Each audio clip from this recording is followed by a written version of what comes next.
PhD of mathematics from Calcutta University, and he has written many technical papers, and he is an expert in popular exposition.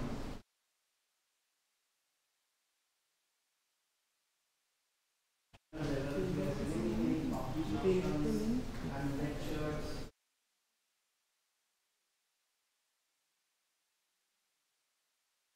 One thing I know is that he has done a Bengali translation of the famous biography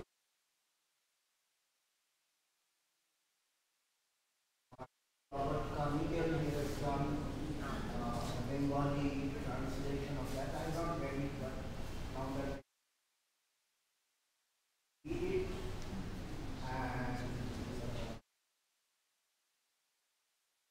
and alumni of South Point School, so that makes him of the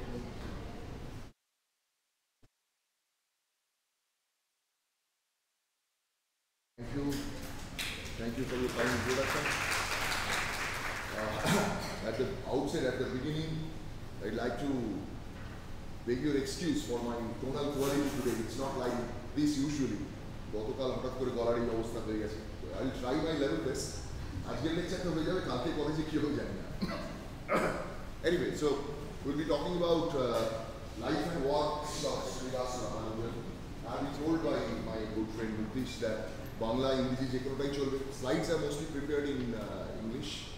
বলতে গেলে generally, as far as this particular topic is concerned, I always try to talk in Bengali, unlike others, because একটু আগে উনি বলছিলেন রামানুজনের সঙ্গে আমার যোগাযোগের সূত্রটা হচ্ছে রামানুজনের যে অসামান্য বায়োগ্রাফি রবার্ট ক্যানিগেলের, তোমরা হয়তো অনেকে তার নাম শুনেছো, দ্য ম্যান উইন ইনফিনিটি, অথবা সেই সিনেমা দেখেছো, তার বাংলা অনুবাদ করার সৌভাগ্য হয়েছিল আমার।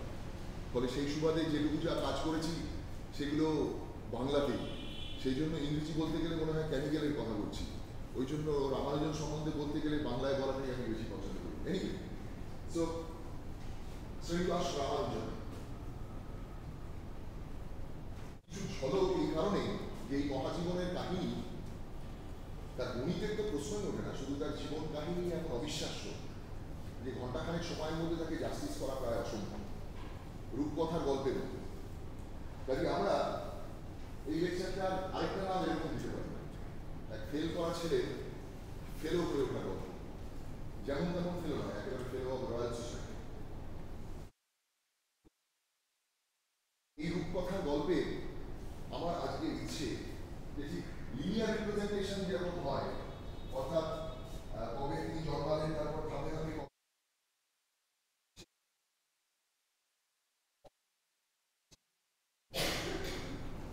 মানে যাকে বলে ওই জাম্প কাট, ফাস্ট ফরওয়ার্ড, অথবা কখনো পুরনো আরো কিছু কথা সেইভাবে তোমাদের কাছে তুলে ধরবো তার জীবনের কিছু কিছু সময়ের কথা। এই মানুষটির জন্মদিন উপলক্ষে তোমরা এটা হয়তো অনেকে জানো, 125তম তার জন্মদিন উপলক্ষে তখনকার যে ভারত সরকার ছিল, সেই ভারত সরকারের প্রধানমন্ত্রী ছিলেন মনমোহন।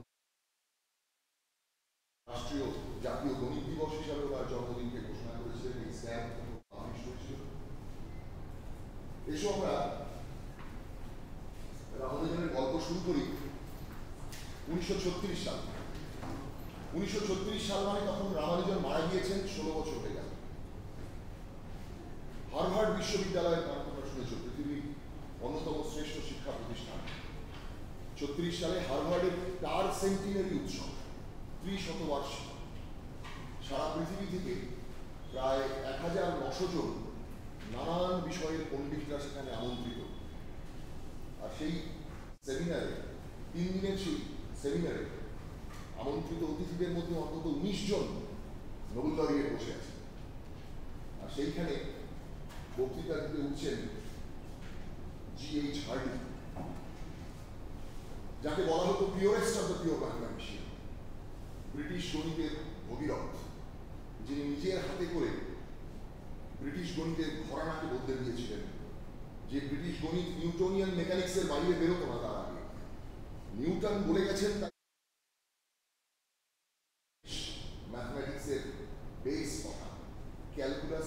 সত্য, কিভাবে সত্য তারা বুঝতেন না, বোঝার চেষ্টাও করতেন না। সেই কাজ করেছেন ফ্রেঞ্চ বা জার্মান স্কুল। ব্রিটিশদের মধ্যে ইনি প্রথম সর্বাগ্রগণ্য যিনি ওই সাইলেন্ট ডেল্টার অত্যাচারকে ব্রিটিশ ম্যাথমেটিক্সের মধ্যে নিয়ে আসেন। প্রিসিশন, পারফেকশন, যার জন্য তাকে বলা হতো purest of the pure mathematician. 1936 সালে যে হার্ভার্ড পার্সেন্টেনারি কনফারেন্সের কথা দিয়ে শুরু করছি, সেইখানে বক্তৃতা দেওয়ার আমন্ত্রণ ছিল তার। উনি স্যাটেলাইটের প্রফেসর ছিলেন কেমব্রিজ বিশ্ববিদ্যালয়ে, হার্ভার্ডও পড়িয়েছেন সে থেকে কিছু। সেই বক্তৃতা দিতে উঠছেন জি.এইচ. হার্ডি। তার বক্তৃতার বিষয়বস্তু রামানুজন। আমার জীবনের সর্বশ্রেষ্ঠ আবিষ্কার হচ্ছে শ্রীনিবাস রামানুজন। তো সেদিন হার্ডি কি বলেছিলেন সেটা তোমাকে বাংলায় অনুবাদ করে আমি শুরুতে শোনাতে চাই, কারণ যা বলে হার্ডি সেদিন শুরু করেছিলেন তার লেকচার, তার মনের কথা আজকে আমার মনের কথার সঙ্গে অনেকটা মিলে। এটা লিখেছেন সম্মেলনের প্রথম দিন সন্ধ্যাবেলা, ঘড়িতে তখন প্রায় 9টা বাজে।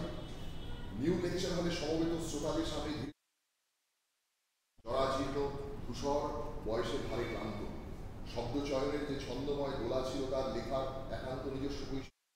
সরক্ষেপণের নিখুঁত ওঠানামায় সেই ছন্দকে নিজের সবটুকু দক্ষতা উজাড় করে দিয়ে ধরলেন তিনি।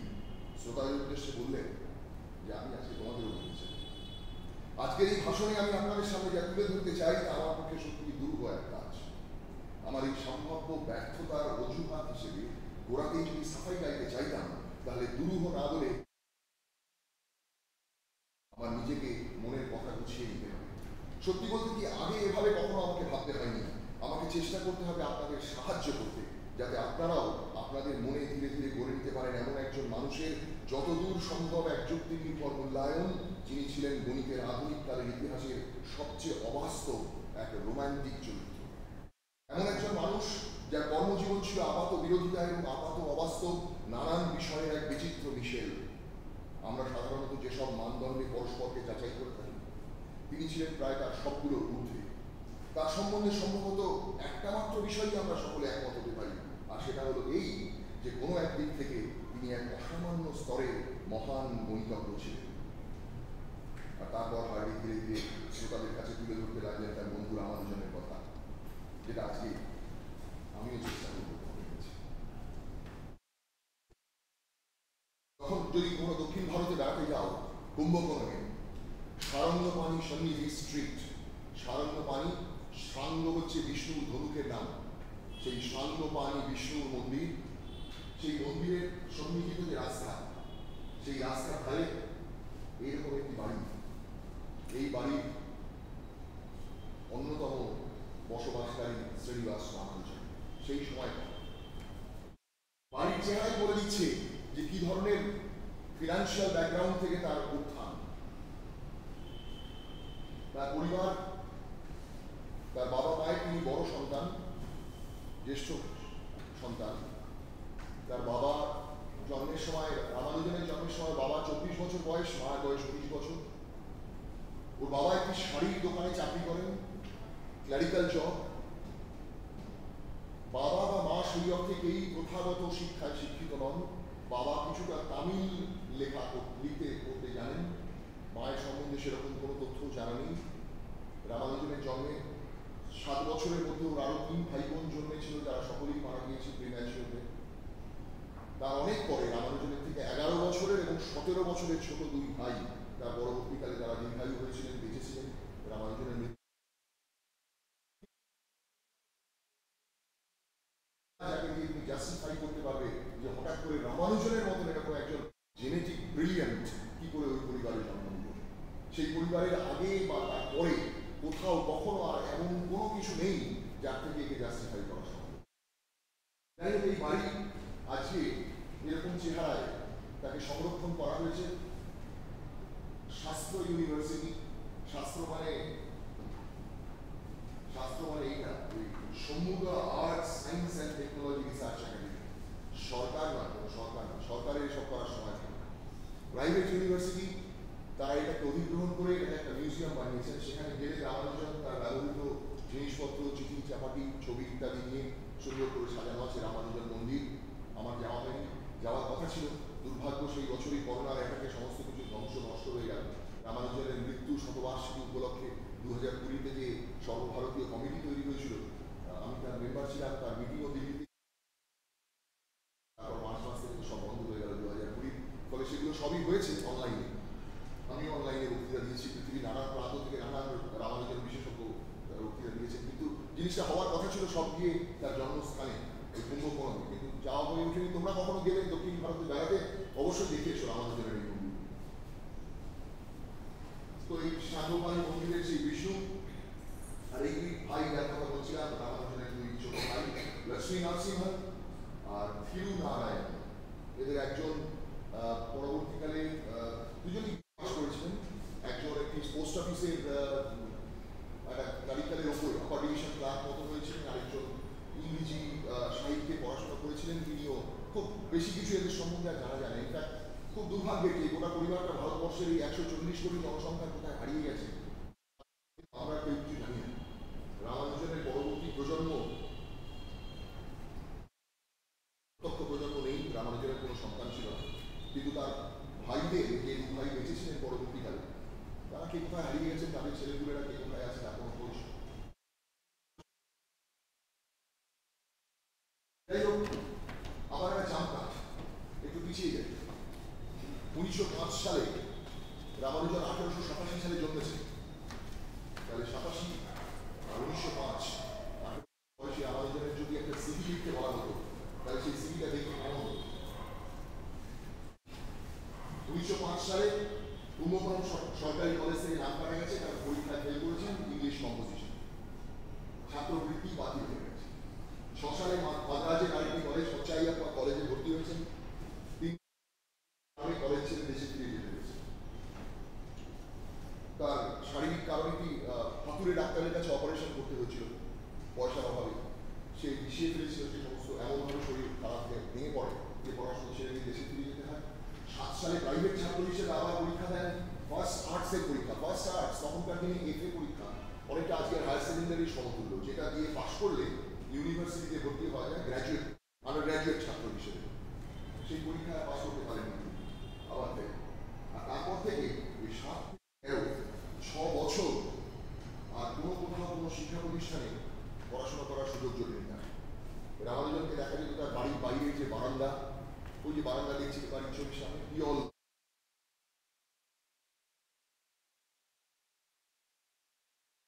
হাতে একটা স্লেট থাকতো, আর সেই স্লেটে তিনি অবিশ্রান্ত পিয়ানো অঙ্ক করে চলতেন। বাড়ির সামনে বাচ্চা ছেলেরা হইচই করে খেলতো, ওনার কোনোদিকে কোনো নজর নেই। পাড়ার লোকেরা ভাবতো উন্মাদ, পাগল, কি যে বলে কি যে করে কিছু বোঝা যায় না। আর উনি সারাদিন ধরে ওই স্লেটে অঙ্ক করতেন। শোনা যায় ওর বন্ধুরা বলে চামড়া মোটা হয়ে গেল। আর ওই স্লেটে অঙ্ক করতে করতে যদি কখনো কিছু তার মনে হতো খুব গুরুত্বপূর্ণ চমকপ্রদ কিছু তিনি পেয়েছেন, সেটা লিখে রাখতেন কোনো এক খেরোর খাতায়, যে খেরোর খাতা পরবর্তীকালে রামানুজনের ডায়েরি হিসেবে প্রতিষ্ঠিত হয়েছে। রামানুজনের মৃত্যুর পর সারা পৃথিবীব্যাপী গণিতজ্ঞদের কাছে যেন হোমওয়ার্ক দিয়ে গিয়েছেন গুরু রামানুজন। 4000 থিওরেম লেখা আছে সেখানে, পারত প্রমাণ করো। আমি বলছি এগুলো তার কোনোটা প্রমাণ লেখা নেই তার মধ্যে, শুধুমাত্র স্টেটমেন্টস লেখা আছে। পরবর্তীকালে গণিতজ্ঞরা যারা এগুলো নিয়ে কাজ করেছেন, যাদেরকে দুনিয়া রামানুজন স্কলার বলে চেনে, তাদের মধ্যে যারা সর্বাগ্রগণ্য, তাদের অনেকে কাজ সারা জীবন ধরে 40-50 বছর ধরে শুধু এইটাই তাদের গবেষণার কাজ, রামানুজনের লিখে যাওয়া থিওরেমগুলোর প্রমাণ তৈরি করা। তোমরা শুধু অবাক হয়ে যাবে, 4-5টা বাদ দিলে 4-5টার মধ্যে সামান্য টাইপোগ্রাফিক্যাল লিখতে গিয়ে যে ভুল হয়, সেই ধরনের ভুল ছাড়া বাকি প্রতিটি এখন প্রমাণিত হয়েছে। এবং সেই প্রমাণগুলোকে লিখে যে বইগুলো ছাপানো হয়েছে, সেগুলো এই টেবিলের উপর রাখলে 5টা ধরেও এরকম উচ্চতা। স্প্রিঙ্গার ওয়ার্ল্ড থেকে সেই বই বেরিয়েছে, আমি দেখেছি, হাতে ধরে ছুঁয়ে দেখেছি, তার বেশি কিছু দেখার জন্য। নাম্বার থিওরি আমার সাবজেক্ট নয়, আর অ্যানালিটিক নাম্বার থিওরি রামানুজনের জিনিসটা বুঝতে গেলে বুকে হাত রেখে বলতে পারবেন যে হ্যাঁ রামানুজনের ম্যাথমেটিক্স আমি বুঝি, এমন লোকের সংখ্যা ভারতবর্ষে তো বটেই, সারা দুনিয়াতেই বুঝি পারে। এবং যে অঙ্ক তিনি করে গেছেন, সেই অঙ্কের যে কি সুদূর প্রসারী প্রভাব, সেটাও আমি তোমাদের আজকে যতটুকু সম্ভব কয়েকটা উদাহরণের সাহায্যে তুলে ধরার চেষ্টা করবো। এবং তার কনফিডেন্স যদি খেয়াল করে থাকো, প্রথম স্লাইডে মৃত্যু পথযাত্রী রামানুজন তার স্ত্রী জানকীকে বলে গেছিলেন, আমার নাম দেখো আরো 100 বছর বেঁচে থাকবে। কি অসামান্য উচ্চারণ! 100 বছর কেটে গেছে, রামানুজন মারা গিয়েছে 1920 সালে, 105 বছর হয়ে গেল, এখনো সারা পৃথিবী রামানুজনকে মাথায় করে রেখেছে। রামানুজনের করে যাওয়া গণিত এখনো নতুন আঙ্গিকে পুনরাবিষ্কার হচ্ছে, আর যতবার পুনরাবিষ্কার হচ্ছে ততবার লোক আবার করে ভাবছে যে এগুলো উনি সেই আমলে বসে ভেবেছিলেন কি করে। এমন এমন বিষয়ের রেজাল্ট রামানুজনের আছে, গণিতের সেই সমস্ত ব্রাঞ্চগুলো তখন আবিষ্কৃত হয়। রামানুজনের করে যাওয়া রেজাল্ট রামানুজনের মৃত্যুর 50-54 বছর পরে প্রমাণ করে ফিল্ডস মেডেল পেয়েছেন পিয়ের দেলান, বেলজিয়ান ম্যাথমেটিশিয়ান। 54 বছর পরে রামানুজন মারা যান। কি অসামান্য সেই সমস্ত কাজ।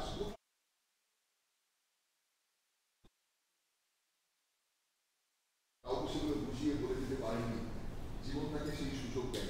যাই হোক, রামানুজনের যে পর্যায়ের কথা আমি বলছিলাম, দেখো এই যে রূপকথার মতন জীবন আমি বলছিলাম, কেন বলছিলাম দেখো, একটা মানুষের 7 সাল থেকে 13 সাল পর্যন্ত 6টা বছর এইভাবে কাটছে জীবনে, ভীষণ অর্থাৎ বাড়িতে একটি বৃহৎ পরিবার। তখনকার দিনে যেন যৌথ পরিবার হতো, রামানুজনের ঠাকুরদা তার চোখ নষ্ট হয়ে গিয়েছে। এই সমস্ত পরিবারের রোজগার একমাত্র বাবার ওই সামান্য কয়েকটি টাকা, যেটা ওই শাড়ির দোকানে শাড়ি দেখানোর কাজ, তাতে যে কটা পয়সা রোজগার হয়। আর ওই যে মন্দির দেখালাম রামানুজনের মা, সেই মন্দিরে সন্ধ্যেবেলা গিয়ে ভজন গাইতেন, এবং ওই নিয়ম অনুযায়ী যারা ভজন গাইতেন যে প্রণামীর পয়সা জমা করতো তার একটা অংশ, সামান্য অংশ তারা ভাগ পেতেন। এই হচ্ছে তার রোজগার। রামানুজন ছোটবেলায় আমরা তার বন্ধুদের কাছ থেকে শুনেছি, জানতে পারি তার জীবনী পড়ে, বেশিরভাগই পাড়া প্রতিবেশী এখানে ওখানে খেয়ে দিয়ে তার পুষ্টি লাভ হতো। অত্যন্ত গরিব কিন্তু ভয়ঙ্কর ধর্মবিরূপ ব্রাহ্মণ পরিবার। ভাবতেই পারো আজকের দিন ছেড়ে দেওয়া, 100 বছর আগে তামিল ব্রাহ্মণ পরিবার কতখানি, যাদের কাছে এইটুকু বললে তুমি একটা আন্দাজ পাবে যে নিরামিষাশী তো বটেই, এমনকি তারা বিট খেতেন না, কারণ বিট কাটলে পরে লাল হয়ে যায়, রক্তের মতো রং হয়ে যায়। এইরকম একটি গোড়া পরিবারের সন্তান। যাই হোক, 1913 সাল পর্যন্ত যারা এই সিবি, ঠিক 3 বছর, 1916 সালের মার্চ মাসে এই যে তার ছবি,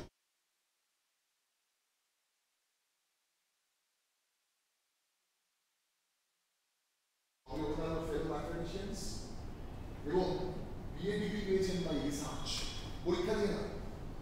তার যখন কেমব্রিজে যাওয়ার সুযোগ হয়, হার্ডি যখন তাকে সেই অফার দেয়, এবং সেই অফার অ্যাকসেপ্ট করতে প্রায় 1 বছর হারাই পাড়াই গাল বাঁধানো চলেছিল, কারণ ওই কালাপানি বেরোলে যার যাবে ব্রাহ্মণ সন্তান, কালাপানি বেরোলে তখনকার দিনে নিষেধ। কাজে 1 বছর সময় লেগেছিল তার নিজের মনের সঙ্গে যুদ্ধ করে তার মাকে কনভিন্স করে এই সম্পত্তি আদায় করতে। তারপরে যখন যাচ্ছেন, তার প্রথম প্রশ্ন হার্ডিকে ছিল যে আমাকে ওখানে গিয়ে আর পরীক্ষা দিতে হবে না। বারবার পরীক্ষা ফেল করে পরীক্ষা সম্বন্ধে এরকম আতঙ্ক তৈরি হয়ে গেছে, পরীক্ষা দিতে পারি। BA by research, highly composite নাম্বারের উপর 36 পাতার একটি পেপার জমা দিয়ে তার এগেন্সটেই বিএ ডিগ্রি পেয়েছিলেন শ্রীনিবাস রামানুজন। 16 সালের মার্চ মাসে তিনি বিএ পাস করছেন। 17 সালের ডিসেম্বর মাসে তার জন্য গণিতজ্ঞরা চিঠি লিখছেন রয়্যাল সোসাইটি, যে this fellow must be awarded fellow of royal society. এই চিঠি যার যার সই আছে তাদের নাম আমি বড় করে লিখে দিয়েছি। অঙ্কের ছাত্ররা এদের নামের সঙ্গে অনেকটাই পরিচিত। হার্ডির কথা তো আগেই বলেছি, ম্যাকমোহন, গ্রেস, লাভার, ব্রমউইচ, হবসন, বেকার, লিটল, নিকলসন, হোয়াইটহেড, রাসেল হোয়াইটহেডের পৃথিবীর বিখ্যাত বই আছে, রাসেলের সঙ্গে আলফ্রেড নর্থ হোয়াইটহেডের সেই হোয়াইটহেড, ফরসাইথ, হুইটেকার, এদের বই সারা পৃথিবীতে এখনো পড়ানো হয়। এরা সই করে রয়্যাল সোসাইটিতে চিঠি দিচ্ছেন যে রামানুজনকে ইলেক্ট করা হোক as fellow of royal society.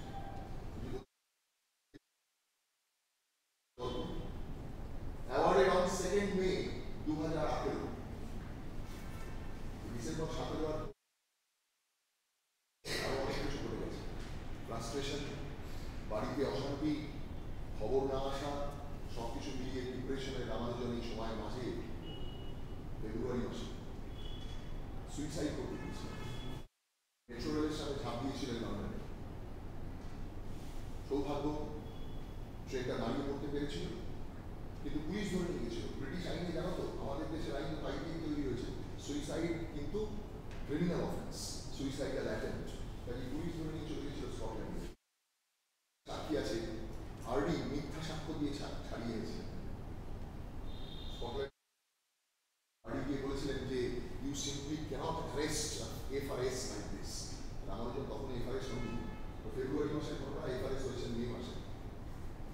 যাই হোক, মে মাসে তিনি রয়্যাল সোসাইটি হচ্ছেন, অক্টোবর মাসে ট্রিনিটি কলেজের ফেলো, আর ফেলো অফ রয়্যাল সোসাইটি হিসেবে এটা খেয়াল করুন সেকেন্ড ইন্ডিয়ান এফেয়ার্স।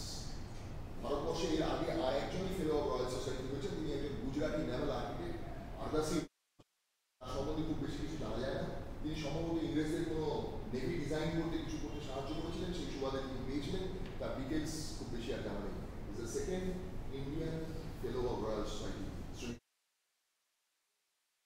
তারপরে তার কলেজ, যে কলেজের ছাত্র হিসেবে তিনি ওখানে গিয়েছিলেন, সেই কেমব্রিজ কলেজ, অক্টোবর মাসে তারপর বাধ্য হয়ে তাকে তার ফেলো ইলেক্ট, বাধ্য হয়ে কেন বলছি কেন, ওই ইলেকশনের আগেই হার্ডি এখানে তার নমিনেশন জমা দিয়েছিলেন ফেলো অফ ট্রিনিটি হওয়ার জন্য, কিন্তু সাহেবরা কালো চামড়ার লোককে ফেলো করতে রাজি হয়নি। স্বাধীন ভারতবর্ষের একজন নিগার সে এখানে এসে ফেলো অফ রয়্যাল সোসাইটি হয়ে যাবে, এটা বেশিরভাগ সাহেবেরই পছন্দ ছিল না। কাজে হার্ডির মতন মানুষ যার পেছনে দাঁড়িয়েছেন, হার্ডি, লিটল, বার্টন রাসেল, এরা যার পেছনে দাঁড়িয়েছেন, তারও কিন্তু সেই ক্যান্ডিডেচার টার্ন ডাউন হয়ে গেছিল। That was one of the chief reason of frustration of Ramanujan. যাই হোক, পরবর্তীতে যখন তিনি ফেলো অফ রয়্যাল সোসাইটি হয়ে গেলেন, তখন কেমব্রিজ প্রায় সাপের চুচো গেলার মতন, যে যিনি এফআরএস হয়ে গেছেন আর তোমার ইনস্টিটিউট তোমাকে তার ফেলোশিপ দেয়নি, বাধ্য হয়ে তখন অক্টোবর মাসে তাকে ফেলোশিপ দেয়।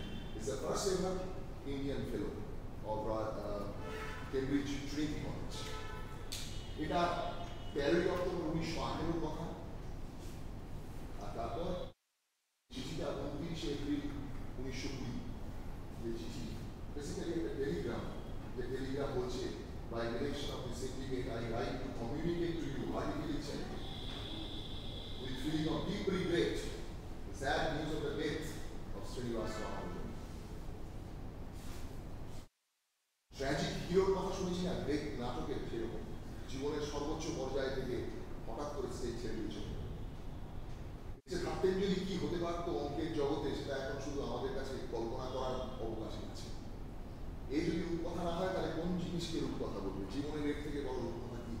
যে ফেল করা ছেলে দুবার কলেজ থেকে ফেল করেছে, নাম কাটা গেছে, যে ইউনিভার্সিটির পর ইউনিভার্সিটিতে মাস্টারমশাইয়ের কাছে দৌড়ে দৌড়ে ঘুরে বেরিয়েছেন, তার ভূগোলে থাকতো সবসময় তার পড়া ওই অঙ্কের নোট বই নিয়ে গিয়ে সবার কাছে বলতেন যে দেখুন আমি কিন্তু অলস অকর্মণ্য নই, বিশ্বাস করুন আমি আমার মতন করে অঙ্ক করি, আপনারা প্লিজ এটা একটু দেখুন, আর আমার জন্য কিছু একটা গ্রাসাচ্ছাদনের ব্যবস্থা করবেন, কিছু একটা খাতা লিখতে পারবো, কারোর বাড়িতে টিউশন পড়াতে হবে, আমি পড়িয়ে দেবো, যদি কোনোভাবে কোনো স্কলারশিপ কিছু ব্যবস্থা করতে পারেন, আমি শুধু একটু অবকাশ চাই। তার মাদ্রাজ প্রেসিডেন্সি বিশ্ববিদ্যালয় ইউরোপিয়ান প্রফেসররা পর্যন্ত রামানুজনের প্রতিভাকে কেউ বুঝতে পারেনি।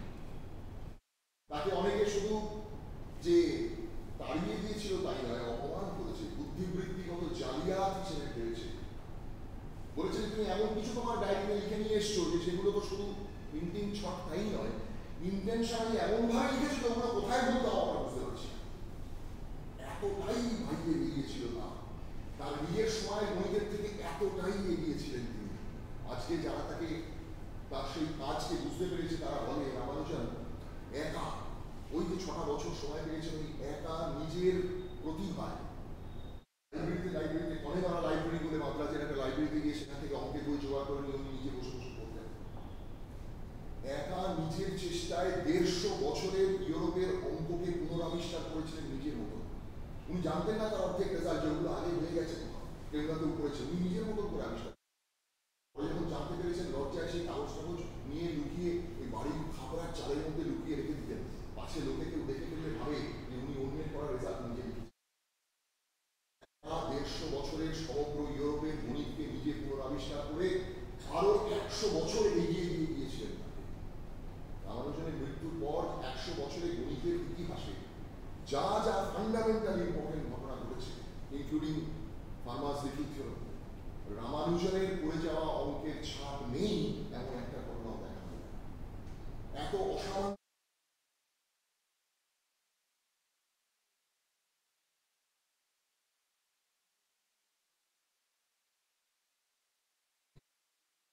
সময়কালের কথা বলেছি, তোমরা যদি একটু ইতিহাস ভেবে দেখো, প্রথম বিশ্বযুদ্ধের সময় উনি যখন চলে গেলেন 5 বছর আটকে ছিলেন ওখানে, এবং দেশের সঙ্গে সম্পর্ক ছিন্ন হয়ে গেছিল, কারণ তখনকার দিনের সম্পর্ক মানে হচ্ছে টেলিগ্রাম বা চিঠি, যেগুলো জাহাজের মাধ্যমে ছিল। কিন্তু জাহাজ চলাচল বিশ্বযুদ্ধের কারণে যখন বন্ধ হয়ে গেল, তখন দেশের সঙ্গে সম্পর্ক ওনার প্রায় ছিন্ন হয়ে গেল। 5 বছর ওখানে আটকে থেকেছেন, তারপরে যখন যুদ্ধ থেমেছে দেশে ফিরে, সেই অবস্থাতেও তিনি অঙ্ক করে যাচ্ছেন। যে ইউনিভার্সিটি তাকে কোনদিন ঢোকার পারমিশন দেয়নি, সেই মাদ্রাজ ইউনিভার্সিটি তখন চিঠি দিয়ে তাকে বলছে তুমি প্রফেসর পোস্টে জয়েন করা হবে, এখানে গবেষণা করা হবে এবং তোমার জন্য 200 পাউন্ড অ্যানুয়াল বৃত্তি আমরা স্থির করেছি। রামানুজনের উত্তর ছিল যে ধন্যবাদ, আমার এখন আর এই টাকার দরকার নেই, এই টাকা এখন আমার মতো গরিব কোনো ছেলে মেয়েদের মধ্যে বিলি করে দিন, যারা পয়সার অভাবে পড়াশোনা যেন তারা হাতে না যায়। আর আমি যদি সুস্থ হয়ে উঠি, আমি নিশ্চয়ই আপনাদের ওখানে গবেষক হিসেবে। আমাদের দুর্ভাগ্য যে রামানুজরা সুস্থ হয়ে ওঠেনি। ওই 1 বছর ভারতবর্ষে তার এবারই ওবারই সেবারই চেঞ্জ করতে করতে, ডাক্তারের পর ডাক্তার বদল করতে করতে কেটে গেছে, সুস্থতা আসেনি। সকলকে ফেলে রেখে 26শে এপ্রিল 1920 সালে রামানুজন ইহলোকে মায়া ত্যাগ করেছে। নাম দেওয়ার জন্য 5 জনের বেশি লোক পাওয়া যায়। তখন কিন্তু রামানুজন ভারত বিখ্যাত, পৃথিবী বিখ্যাত, কিন্তু হলে কি হবে?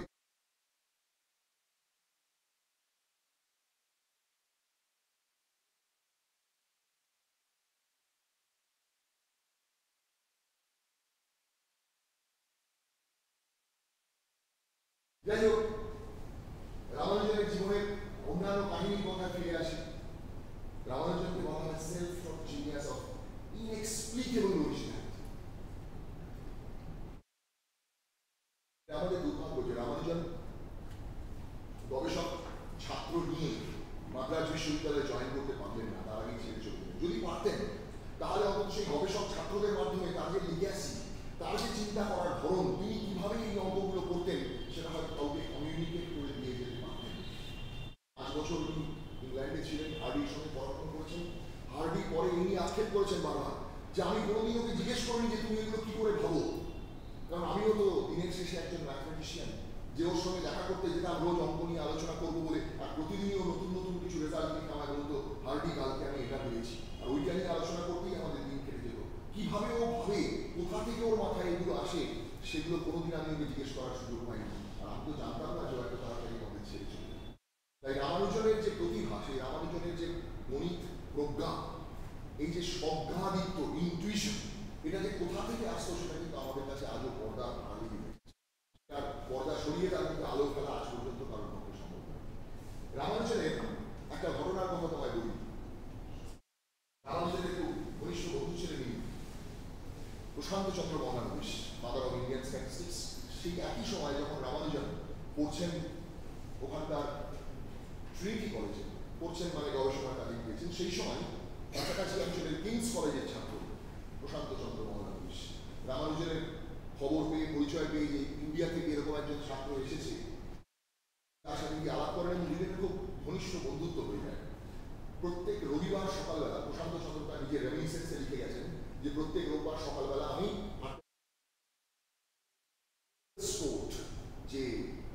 যেখানে উনি থাকতেন কেমব্রিজ বিশ্ববিদ্যালয়ের ভেতরে যে বিল্ডিং এ উনি থাকতেন, তার নাম ছিল রোয়েভেলস কোর্ট। সেই রোয়েভেলস কোর্টের আমাদের যে ছোট্ট ঘরে থাকতেন, সেখানে আমি চলে যেতাম সকালবেলা, দুজনে গল্প করতাম, তারপরে একসাথে হাঁটতে আমাদের কথা। এইরকম একদিনের গল্প লিখে গিয়েছেন তিনি তার রেমিনিসেন্সে। সেইটার কথা তোমাকে বলবো শুধু একটা আন্দাজ দেওয়ার জন্য যে রামানুজনের চিন্তা পদ্ধতি কেমন ছিল। তিনিও তো একজন গণিতজ্ঞ বা স্ট্যাটিস্টিশিয়ান যেভাবেই দেখো না কেন, উনি একজন মহাপণ্ডিত মানুষ। তার পাশে রামানুজনকে ফেলে দেখতে পাবে এই স্কেলে যে ঠিক কি ধরনের মানুষকে জিনিয়াস বলে আর কি ধরনের মানুষ এক্সেপশনালি ব্রিলিয়ান্ট হয়। দুটো স্কেলের তফাৎ এই গল্পের মধ্যে দিয়ে তোমার কাছে চোখে পড়বে। রামানুজনের বাড়িতে একদিন সকালবেলা রোববার রকম গিয়েছেন প্রশান্ত মহানবিশ, দেখছেন রামানুজন ঘরের কোণে গিয়ে ওই রান্না বান্না কি করছে, উনি সবাক আহার করে খেতেন। যাওয়ার আগে মায়ের পাশে প্রতিজ্ঞা করে গিয়েছিলেন বা মা তাকে গিয়ে প্রতিজ্ঞা করিয়ে নিয়েছিলেন যে ওখানে গিয়ে তিনি ব্রাহ্মণ্য আচার ধর্ম মেনে সপাক আহার করে খেতেন। এবং সেই সপাক আহার মানে বেশিরভাগ সময় বাজার টাজার করে এনে রান্না টান্না করা এসবের সময় ওনার হতো না। উনি ওই টিন ফুড কিনে নিয়ে চলে আসতেন আর সেগুলোকে গরম করে সেটাকে খেয়ে নিতেন। অনেকে বলেন সেখান থেকে লেট কন্টামিনেশন হয়ে গিয়ে ওনার শরীর খারাপ হয়ে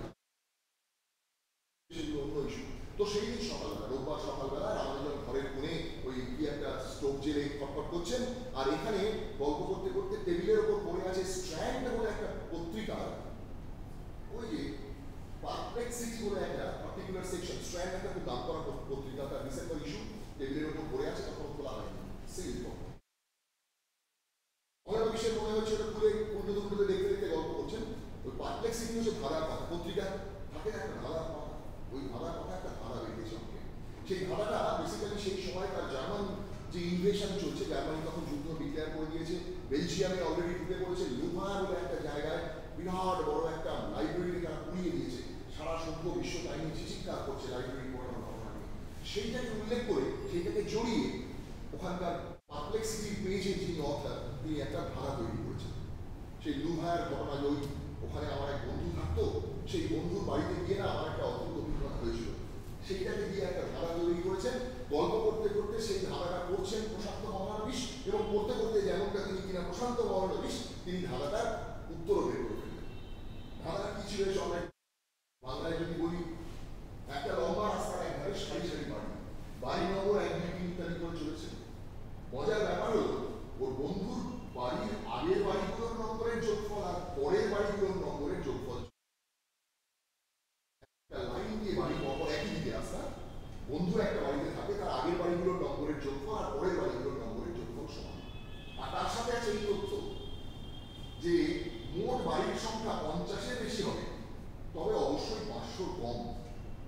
এই তথ্য দিয়ে ধারায় জানতে চাইছে যে তাহলে কি তুমি বলতে পারো আমার বন্ধু কত নম্বর বাড়িতে থাকতো আর ওই,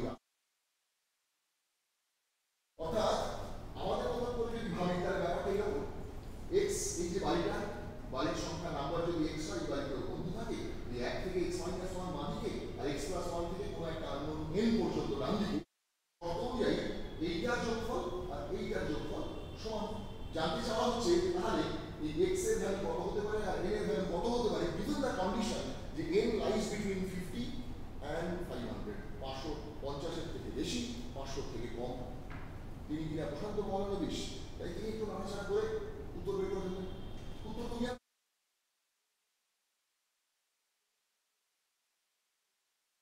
n পর্যন্ত যোগ করে তো তার ফর্ম বের করে ছোটবেলা থেকে শিখে আসি, n + 1/2। আর এখানে যেটা বলছে 1 থেকে x - 1 পর্যন্ত যোগ করলে যেটা হয় এইটা, আর ডান দিকের সংখ্যাটাও তাই, তার মানে বাম দিকের যোগফলটাও এইটা, ডান দিকের যোগফলটাও এইটা, তার সাথে যোগ করছি x। সিম্পলিফাই করলে এটা quadratic of x, just x আর n এর রিলেশনশিপ হচ্ছে। এবার একটু ট্রায়াল আর এরর করলেই বসিয়ে বের করে ফেলা যাবে কোন কোন n আর কোন কোন x, এই জিনিসটা স্যাটিসফাই করে। যেমন স্মলেস্ট সলিউশন এটা হবে, x যদি 6 হয় n হবে 8, মানে 8টা বাড়ি থাকলে বন্ধু 6 নম্বর বাড়িতে আছে, কারণ 7 আর 8 15 হয়, আর 1 থেকে 5 যোগ করলে 15 হয়। কিন্তু এইটা ধাঁধাটার উত্তর হবে না, কারণ ধাঁধায় বলেছে বাড়ির সংখ্যা 50-এর বেশি কিন্তু 500 কম, তাই যদি ট্রায়াল আর এররটা আরেকটু চালালেই এটাও একটা সলিউশন হয়। এইটা হচ্ছে ওই ধাঁধার উত্তর, যে আমার বন্ধু 204 নম্বর বাড়িতে আছে আর রাস্তায় 288টা বাড়ি ছিল। গল্প করতে করতে একটু ফসফস করে ফেলেছিলেন প্রশান্ত মহানবিশ। তারপরে তার মনে হলো দেখি তো রামানুজন পারে কিনা। তিনি গলা উঠিয়ে বললেন, রামানুজন তোমার জন্য একটা অঙ্ক আছে। তিনি বললেন বলো কি? রামানুজন বললেন হ্যাঁ ঠিক আছে, উত্তরটা লিখে নাও। বলে রামানুজন বললেন এই হচ্ছে তার উত্তর, এই হচ্ছে রামানুজনের উত্তর। Continued fraction.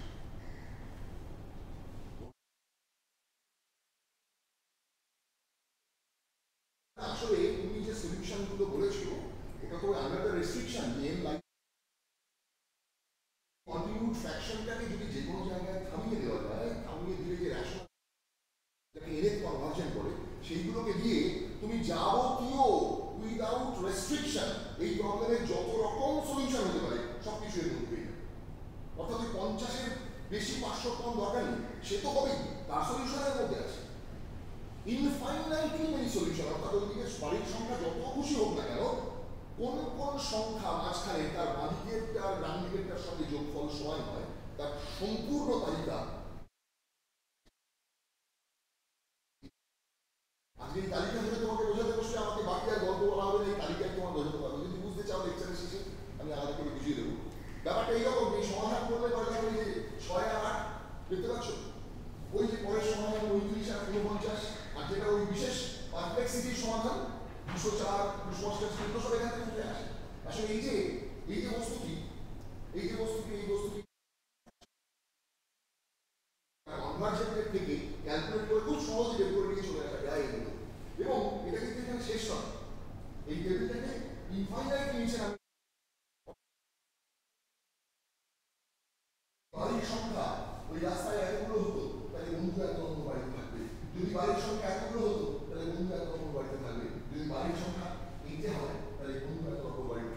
প্রতিটি ক্ষেত্রেই ওই উত্তর মিলবে, ওই জীবন সত্য মিলবে। অবাক হয়ে গেলেন, ঈশ্বরের অবাক হয়ে গেলেন প্রশান্ত চন্দ্র বর্মন। তোমার এটা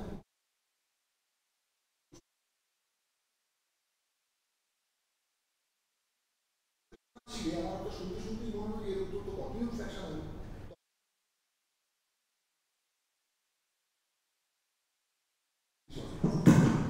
দিস ওয়াজ রামানুজন। মাথায় চলে আসতো না, কি করে মাথায় চলে আসতো সেটা উনি কারোর কাছে মাথায় চলে আসার যে ব্যাপারটা, যে আহা মোমেন্ট যাকে বলে, তোমরা যারা পড়াশোনা করো, যারা রিসার্চের সঙ্গে জড়িত, তারা জানো যে কি করে কবে হঠাৎ করে চলে আসে যে প্রবলেম নিয়ে তুমি তার আগে হয়তো 3 দিন ধরে বা 3 মাস ধরে বা কখনো 3 বছর ধরে ভাবছো, কোনোদিন মাথায় এলো না, তারপরে একদিন হয়তো শাওয়ারে দাঁড়িয়ে চান করতে করতে হয়তো বা রাস্তা দিয়ে হাঁটতে হাঁটতে বা গান শুনতে শুনতে হঠাৎ মাথায় আসে যে এইভাবে তৈরি করে যায়। ইতিহাসে, বিজ্ঞানের ইতিহাসে এরকম অনেক ঘটনা আছে, কিন্তু রামানুজনের দ্বারা অদ্ভুত কি এই আহা মোমেন্ট এত কনসিস্টেন্টলি আর এতবার ওনার জীবনে এসে চলতো যে সমস্ত জীবনটাই ওই আহা মোমেন্ট দিয়ে পড়তো। উনি যে কি বলেছেন, কিভাবে বলেছেন, তার কোনো ব্যাখ্যা উনি কোন কাছে করবেন না।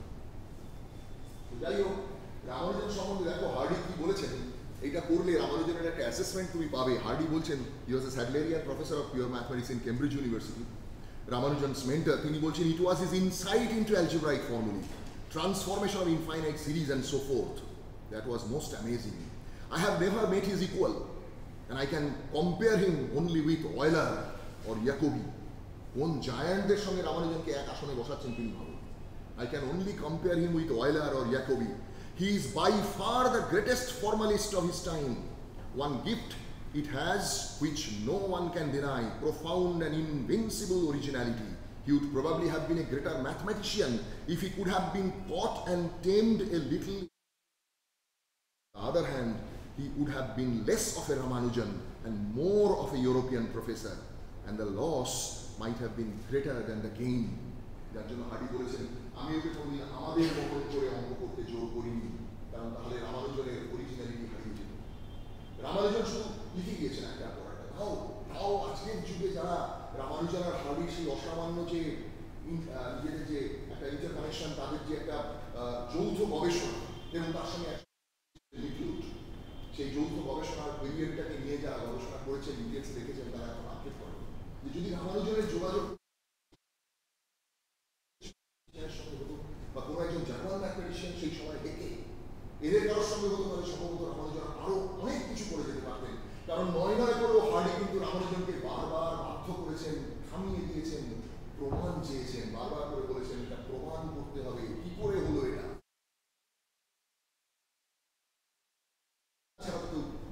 রামানুজনকে চিঠিতে পাই আমরা সেই আক্ষেপের কথা। রামানুজন তার বন্ধুদের দেশে লিখছেন, আমি আমার নোট বইগুলোকে ঘুম পাড়িয়ে রেখেছি, আমি এখন শিখছি।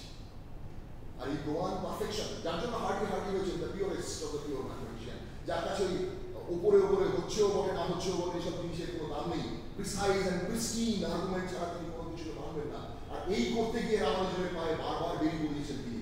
রামানুজনের এই যে বাঁধন ছাড়া গাণিতিক উচ্ছ্বাস, এটাকে যদি তিনি আরো ইচ্ছে মতন চলতে দিতেন, তাহলে 4000-এর জায়গায় কে জানে রামানুজন হয়তো 8000 রেজাল্ট তৈরি করে দিতেন। কিন্তু দিনের পর মাসের পর মাস যে সমস্ত গবেষণাপত্র রামানুজন আর হার্ডি করে লিখেছেন বা তার সঙ্গে লিখেও, সেগুলো বিজ্ঞানের ইতিহাসে, অঙ্কের ইতিহাসের সর্বকালের শ্রেষ্ঠ কতগুলো সম্পদ হয়ে গেছে, কতগুলো নতুন দৃষ্টিকোণ দিক তৈরি করে দিয়ে গেছে। যেমন সার্কেল মেথড, অসাধারণ সমস্ত জিনিস পরবর্তীকালে বহুজনের কাজে লেগে যাচ্ছে। যে সমস্ত ফাংশনের কথা, অপটিক্যাল ফাংশনের কথা রামানুজন বলে গেছে, কিন্তু যে সময় রামানুজনকে দিতে হয়েছে এগুলোকে জাস্টিফাই করতে গিয়ে, প্রমাণ করতে গিয়ে, সেই সময়টা যদি অন্য কেউ দিয়ে দিতেন অথবা রামানুজনকে বাধা না দিয়ে বলতেন যে তুমি তোমার মতো লিখে যাও, প্রমাণগুলো আমি বুঝে নেবো, তাহলে সম্ভবত রামানুজন আমাদের আরো অনেক কিছু দিয়ে দিতে পারবে। যাই হোক, ল্যামেন্টিং তাদের কোনো লাভ নেই, এগুলো তো পরবর্তীকালে এনার কথা বলছিলাম তোমায়। রামানুজন স্কলারদের মধ্যে দুনিয়ার সর্বাগ্রগণ্য যে মানুষকে ধরা হয়, তিনি তাদের মধ্যে একজন, ব্রুস বার্ন। এনার সাথে আমার আলাপ করার সৌভাগ্য হয়েছিল রামানুজনের জন্মশতবার্ষিকীর পর 125 বছর উপলক্ষে দিল্লিতে একটা লিগ্যাসি কনফারেন্স হয়েছিল। সারা পৃথিবী থেকে প্রায় 4000 রামানুজন স্কলার সেখানে এসেছিলেন। আমি সেখানে আমন্ত্রণ পেয়েছিলাম রামানুজন স্কলার হিসেবে নয়, পাকিচক্রের রামানুজনের জীবনী অনুবাদক হিসেবে। সেখানে এই সমস্ত পৃথিবী বিখ্যাত মানুষদের সঙ্গে আলাপ করার সুযোগ হয়েছিল। এই রামানুজনকে বোঝাতে গিয়ে বার্ন তার জীবনে 50 বছর শুধু রামানুজনের লিখে যাওয়া থিওরিগুলোকে পুনরাবিষ্কার ডিটেইলসে প্রমাণ করেছেন, জাস্টিফাই করেছেন রামানুজন কি বলতে চেয়েছেন। কারণ রামানুজন রামানুজনের থিওরেম কিন্তু তুমি তোমার মতন করে আজকের ভাষায় বললে বহু জায়গায় তুমি আটকে উঠে বলবে লোকটা পাগল, এগুলো কি বলছে, সব হয় না। যেভাবে তার সমসাময়িক সাধারণ মানের গণিতজ্ঞরা, সাধারণ মান কোটানকোট, তারা কিন্তু সবাই গণিত, যাদের কথা বলছি সাধারণ মানের, ভারতবর্ষের তারা শুধু নন, তারা সমস্ত ইউরোপীয় প্রফেসরও বটে, যারা সবাই তাদের ছাত্র জীবনে কিন্তু ওই কেমব্রিজ অক্সফোর্ড থেকে পড়াশোনা করে আসা ইউরোপীয় প্রফেসর, যারা ওই সময় তখন মাদ্রাজ প্রেসিডেন্সি কলেজে পড়াচ্ছেন। তাদের মধ্যে রয়েছেন সেই সময় ভারতবর্ষের সর্বাগ্রগণ্য দক্ষিণ ভারতীয় গণিতজ্ঞরা, যারা ইন্ডিয়ান ম্যাথমেটিক্যাল সোসাইটি তৈরি করেছেন, সেক্রেটারি, যাদের কাছে দৌড়ে দৌড়ে ঘুরেছেন রামানুজন রেকগনিশনের জন্য, যারা কেউ রামানুজনকে বুঝতে পারেন। তার কারণ রামানুজন তার সময়ের থেকে অনেকখানি শুধু এগিয়ে তাই নয়, রামানুজনের এক্সপ্রেস করার ভাষা আনকনভেনশনাল। কিন্তু কনভেনশনাল ম্যাথামেটিক্স তোমার আমার মতন শেখেননি, তিনি তোমার আমার মতন ওই প্রয়োজনীয় যে পরিভাষা সেগুলো তিনি জানেন না, তার মতন করে বলে যাচ্ছেন। সেইটাকে ডিসাইফার করে আজকের ভাষায় এস্টাবলিশ করা, সেটা একটা বিরাট বড় কাজ। সেই কাজ করেছেন সারা জীবন ধরেই মানুষ। রামানুজন সম্বন্ধে বলতে গিয়ে তিনি সেই কবিতা উদ্ধৃত করে ওখানে বলেছিলেন, I vow that I will dedicate my powers to thee and thine, have I not take the vow? অঙ্গীকার করেছিল উৎসর্গিব সর্বশক্তি মোর তোমাতে ও তোমার প্রতি, বহু কি হয়েছি চ্যুত। যাই হোক, চলো রামানুজনের জীবনী কথায় ফিরে যাই। রামানুজনের একদম ছোটবেলায় বললাম যে রামানুজন জন্মানোর পরে আগামী 7 বছরের মধ্যে তার 2 ভাই এবং 1 বোন জন্ম নিয়েছিল, যারা সকলেই খুবই অল্প বয়সে মারা গিয়েছে। সেই সময় আসলে চাইল্ড এই ডেথ একটা খুব কমন ঘটনা ছিল। স্মেল অফ স্মল পক্স কাটিয়ে উঠতে পেরেছিলেন। রামানুজনের ছবি ভালো করে দেখতে দেখবে তার মুখে সারা জীবন সেই স্মল পক্সের দাগ তিনি বহন করছেন। স্মল পক্স সেই সময় একেবারে ছিল মানে গ্রামকে গ্রাম উজাড় করে দেওয়া মহামারীর মতো অসুখ। রামানুজনের স্মল পক্স হয়েছিল রামানুজনের 1889। কিন্তু যাই হোক, আমাদের সৌভাগ্য যে রামানুজন বেঁচে ফিরে এসেছিলেন। স্কুলে এই যে ফেল করা রামানুজনের কথা এতক্ষণ ধরে বলছি, তোমাদের মনে হতে পারে ছোটবেলা থেকে এই লোক ফেলকুমনি ছিল। ফেলকুমনি ছোটবেলা থেকে ছিল না, কিন্তু রামানুজন ছিল ক্লাসের শুধু নয়, জেলার সেরা ছেলে। রামানুজনের ছোটবেলার স্কুল গঙ্গায়ন, গঙ্গায়ন মানে হচ্ছে বিশ্ব, গঙ্গায়ন প্রাইমারি স্কুল, সেখানে তিনি সেরা ছেলে এবং সেখান থেকে বৃত্তি পরীক্ষা দিয়ে এন্টায়ার জেলার মধ্যে প্রাইমারি বৃত্তি পরিচালনা হতো, জেলার মধ্যে ফার্স্ট হয়েছিলেন রামানুজন এবং ফার্স্ট হয়ে বৃত্তি পেয়েছিলেন। সেই বৃত্তির মাধ্যমেই তার পড়াশোনা চলতো। তার ওই পড়াশোনা করার খরচ জোগানোর ক্ষমতা তার পরিবারের ছিল না। সেই ছাত্রবৃত্তি নিয়ে তারপরে তিনি ভর্তি হলেন সেখানকার অন্যতম সেরা school Town High School, English medium Town High School. ওই ছাত্রবৃত্তি পরীক্ষায় সেখানে তিনি ভর্তি হলেন। সেইখানেও তিনি সেরা ছাত্র। বছর বছর তিনি 1 বেলা বই ফার্স্ট প্রাইজ নিয়ে স্টেজ থেকে নেমে আসতেন। যখন 1903 সালে স্কুল থেকে লাস্ট পাস করে বেরিয়ে গিয়েছেন, সেইখানে 4 সালের ফাইনাল যে ওদের যে হেডমাস্টার মশাই তার যে পুরস্কার বিতরণী সভায় রামানুজনের পরিচয় দিতে গিয়ে বলেছিলেন যে যেহেতু 100-তে 100-র বেশি নম্বর দেওয়া আইনত যায় না, সেই জন্য এই ছেলেটিকে আমরা কখনো 100 বেশি দিতে পারিনি। অঙ্কে 100-এ 100 এর প্রতিভা। মাস্টারমশাই কথা কি আজাদ হেডমাস্টারমশাই। সেই স্কুলে রামানুজন খুব বিখ্যাত ছাত্র ছিলেন এবং অঙ্কের মাস্টারমশাইরা তাকে খুব সমঝে চলতো, কারণ বিচিত্র প্রশ্ন করতেন তিনি মাস্টারমশাইদের। হয়তো ডিস্টেন্সের কথা শেখানো হচ্ছে, রামানুজন হাত তুলে প্রশ্ন করলেন, আকাশে 2টো মেঘের মধ্যে ডিস্টেন্স কি করে মাপতে হয়। মাস্টারমশাইয়ের অবস্থা তুমি কল্পনা করতে পারছো। ক্লাস 7-এ যখন পড়েন, সংখ্যা দিয়ে ভাগ করলে ভাগফল 1 হয়। উদাহরণ দিতে গিয়ে বলছেন যে আবার যদি তুমি 100টা অরেঞ্জ 100 জনের মধ্যে সমানভাবে ভাগ করে দাও, তাহলে সবাই একটা করে পাবে। তার করে হাত তুললো রামানুজন, বললো আমি যদি কোনো আপেল কারোর মধ্যে ভাগ করে না দিই, তাহলে কি সবাই একটা করে পাবে। আমার কি বলছেন রামানুজন, কোনো আপেল যদি আমি কারোর মধ্যে ভাগ করে না দিই, অর্থাৎ ম্যাথমেটিশিয়ান রামানুজন প্রশ্ন করছেন 0/0 কি 1 হবে। এই যে আপনি সেখানে লিখুন যে কোনো সংখ্যাকে সেই সংখ্যা দিয়ে ভাগ করলে 1 হবে। এই ছিল রামানুজনের ছোটবেলা। তীক্ষ্ণধী ছাত্র এবং অসম্ভব, শুধু যে অঙ্কে না, অল রাউন্ড ব্রিলিয়েন্ট। না হলে সেরকম ফার্স্ট হয় না, জেলার মধ্যে ফার্স্ট হয় না, স্কুলে বছরের পর বছর ফার্স্ট হয় না। এই ছেলে যখন এইখান থেকে ছাত্রবৃত্তি নিয়ে তারপরে গিয়ে গভর্নমেন্ট কলেজ সুন্দরবনে ভর্তি হলো, এই সময় এই প্রথাগত বিদ্যার্থী জীবনে তার একটা বিপ্লব ঘটে গেল। এই সেই সময় যখন তার বাড়িতে 2টি ব্রাহ্মণ ছেলেকে তারা পেইং গেস্ট হিসেবে রেখেছিলেন তার বাবা মা। ওই দারিদ্র কথা আগেই তোমাকে বলেছি, সেই হিসেবে কিছু পয়সা রোজগার হবে ভেবে 2টি ব্রাহ্মণ ছেলেকে বাড়িতে পেইং গেস্ট রেখেছিলেন, যারা কলেজ বিশ্ববিদ্যালয়ে তারা পড়াশোনা করতো। রামানুজন তাদেরকে ধরে বললেন যে আমাকে অঙ্কের বই এনে দিতে হবে। তো তারা প্রথমে যে বই এনে দিয়েছিল তার নাম আমরা সবাই জানি, S.L. নবীর সুধীর। ভেবেছিল যে আপনি গিয়ে এখন রেহাই পাওয়া যায় করে ফেললেন রামানুজন, তারপরে বললেন এটা হয়ে গেছে, আমাকে আরো বই দিতে। এইভাবে বিরক্ত হয়ে ওরা শেষ পর্যন্ত একটা বই রামানুজনকে এনে দিয়েছিল, যে বইটা হচ্ছে এই, যে বইটার নাম results of pure and applied mathematics. এটা কিন্তু কোনো অঙ্কের বই না, এটা হচ্ছে প্রায় 5000 অঙ্কের ফর্মুলার একটা বই। It's a compendium of formulae. এখানে কোনো প্রমাণ নেই কোনো কিছু, পিওর এবং অ্যাপ্লাইড ম্যাথমেটিক্সের সেই সময়কার 5000 রেজাল্টের মধ্যে বলা আছে। ওরা ভাবলো যে এই টাইমে ধরিয়ে দিয়েছি, আমাদের আর জানা নেই। আমার জন্য এই বই পেয়ে মহা খুশি। দেখো, তোমার আমার মতন সাধারণ একজনের কাছে এই বই কি ধরনের পারভার্বেশন তৈরি করতে পারে সেটা আলোচ্য বিষয় হতে পারে। রামানুজনের কাছে মনে হলো যে এই বই যেন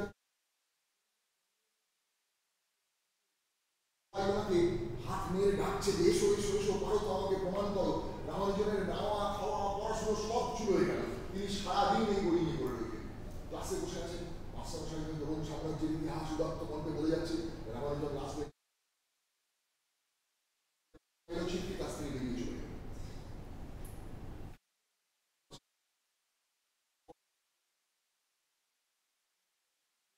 রামানুজন তার বমি উঠে আসছে, ওইসব ক্লাসে তিনি থাকতে পরীক্ষা হচ্ছে, খাতা জমা পড়েছে, একজনের খাতা সাদা, খাতায় লেখা আছে হজমের বিষয় বদহজম হওয়ায় এছাড়া আমার আর করার কিছু ছিল না। মাস্টারমশাই বুঝতেই পারছেন তার, আর সারাক্ষণ তিনি কি করছেন, পাগলের মতন সেই অঙ্ক, ওই অঙ্কের একটা পর একটা প্রমাণ নিজে করে চলেছেন। শুধু তাই নয়, করতে দ্রোণাচার্য গুরুকে ছাড়িয়ে চলে গেলেন। এই জিএস রায়ের এই বইয়ের কোনো ভূমিকা নেই অঙ্কের ইতিহাসে, কিন্তু শুধু রামানুজনের জন্য এই বইটা পৃথিবী বিখ্যাত হয়ে গেছে। কারণ এই বইটা তোমাকে বলেছে এর মধ্যে অঙ্কের কিছু নেই, শুধু থিওরেমস, কিছু ফর্মুলি। আর এইগুলোকে প্রমাণ করতে গিয়ে প্রতি সন্ধান পেতে রাখলেন রামানুজন, যেগুলো তার তখন মনে হতো কোথাও লিখে রাখা দরকার। আর এই খাতা জোগাড় করলেন যেখানে শুধু ফাইনাল রেজাল্ট গুলো লিখে রাখবেন, কারণ খাতা ফুরিয়ে গেলে খাতা কেনার পয়সা নেই। বাকি ক্যালকুলেশন স্লেটে, আর তারা হতো সারঙ্গমানি মন্দির, যার কথা বলছিলাম, ওই মন্দিরের চাতালে চক নিয়ে চলে যেতেন, মন্দিরের চাতালে বসে অঙ্ক করতে করতে করতে হয়তো সেখানেই ঘুমিয়ে পড়েছেন। ওইখানে করতে করতে যে পছন্দ মতন কোনো রেজাল্ট তার যদি মনে হতো, লিখে রাখতেন এই খেরোর খাতায়। এই খেরোর খাতাগুলো পরবর্তীকালে আবার রিরাইট করেছেন উনি। এখন যে খাতাগুলো আমরা পেয়েছি শেষ পর্যন্ত, যে দুটি রামানুজন নোটবুক বলে, সেগুলো সম্ভবত ওই রিরিটেন অ্যান্ড রিরিটেন দুবার তিনবার। এটা খাতাগুলোকে দেখতে বোঝা যায় যে এই খাতাগুলো হঠাৎ করে লিখে রাখা নয়, বেশ সেগ্রিগেটেড চ্যাপ্টার করে সাজানো, অন্তত প্রথম দিকটা তাই সাজিয়ে গুছিয়ে সুন্দর করে লিখতে চাইছেন উনি কি বলতে চান। যেন এটা ওনার একটা বিজ্ঞাপন, যেমন দোকানদার সাজিয়ে রাখে তার জিনিস বিজ্ঞাপন দেওয়ার জন্য, যেমন ছবি যে আঁকে তার ছবি তুলেছে, যেমন ছবি টানিয়ে রাখে যে এগুলো আমার তোলা ছবি, রামানুজন যেন খাতার মধ্যে লিখে রাখছেন সাজিয়ে গুছিয়ে, কারোর কাছে গিয়ে দেখাবেন বলে, দেখো এগুলো আমি করেছি, আমি একেবারে অপদার্থ অকর্মণ্য নই, আমাকে তোমরা সাহায্য করো। পাতা উল্টে যদি এগিয়ে যাওয়া যায়, কিছুদিন পরে গিয়ে দেখবে যে হঠাৎ করে যেন সেই সমস্ত জিনিস কোথায় চলে চলে গেল। হঠাৎ করে ব্যাখ্যা করে লিখতে শুরু করে দিলেন, লাল কালি ওপর দিয়ে সবুজ কালিতে লিখছেন, কোনোটা এদিকে লিখেছেন, কোনোটা এদিকে লিখতে হবে। লেখার জন্য কোথায় হাতের সামনে কিছু পাচ্ছি না, কাগজ নেই, ওটা আছে, ওটা টানলে লিখতে শুরু করলাম। এই যে স্বতঃসারিত এই যে স্রোত গণিতের লাল উদ্গীরণের মতো, এই জিনিসের ওই স্রোতের উদ্গীরণ তোমার চোখে পড়বে যদি রামানুজনের ডায়েরিতে তুমি নাচা করো। আমরা সৌভাগ্য পাচ্ছি সেই ডায়েরি এত বছর পেরিয়ে গেছে, সেই অরিজিনাল ডায়েরি এখন আছে ভয়ঙ্কর ব্রিটিল অবস্থায়, সেটা রয়েছে মাদ্রাজ বিশ্ববিদ্যালয়ের যে লাইব্রেরি সেখানে। কিন্তু রোজা মুথিয়া লাইব্রেরি ডিজিটাইজেশন সেন্টার, সেটাকে আজকে যে ডিজিটাইজেশন টেকনিক ব্যবহার করে ওই লাইব্রেরিগুলো ওই ডিজিটাল ইমেজ তৈরি করেছে, এক্সাক্ট সিমিলার ইমেজ, এবং সেগুলোকে দুটো ভলিউম টিআইএ পাবলিশ করে বের করেছে। সেইগুলো যদি তুমি দেখো, রামানুজনের নিজের হাতে লেখা অবিকল সেই রামানুজনের ডায়েরি দেখতে পাবে। প্রতিটি পাতায় কখন উনি কি লিখেছেন, ওই সবুজ কালি, কালো কালি, লাল কালির কথা বলছি, ওই গোড়ার দিকে সুন্দর সাজিয়ে লেখা, তারপর হঠাৎ করে সব তৎসস হয়ে গেল, এই সব কিছু তোমার চোখের সামনে ধরা পড়বে। দেখবে একজন ওই ধরনের একটা সুপার জিনিয়াস মানুষ আপনার রাস্তা কি হতে পারে ওই ডায়েরির মধ্যে থেকে বেরিয়ে আসে। ওই দুটো ডায়েরি থেকে 5 ভলিউম বই তৈরি হয়েছে।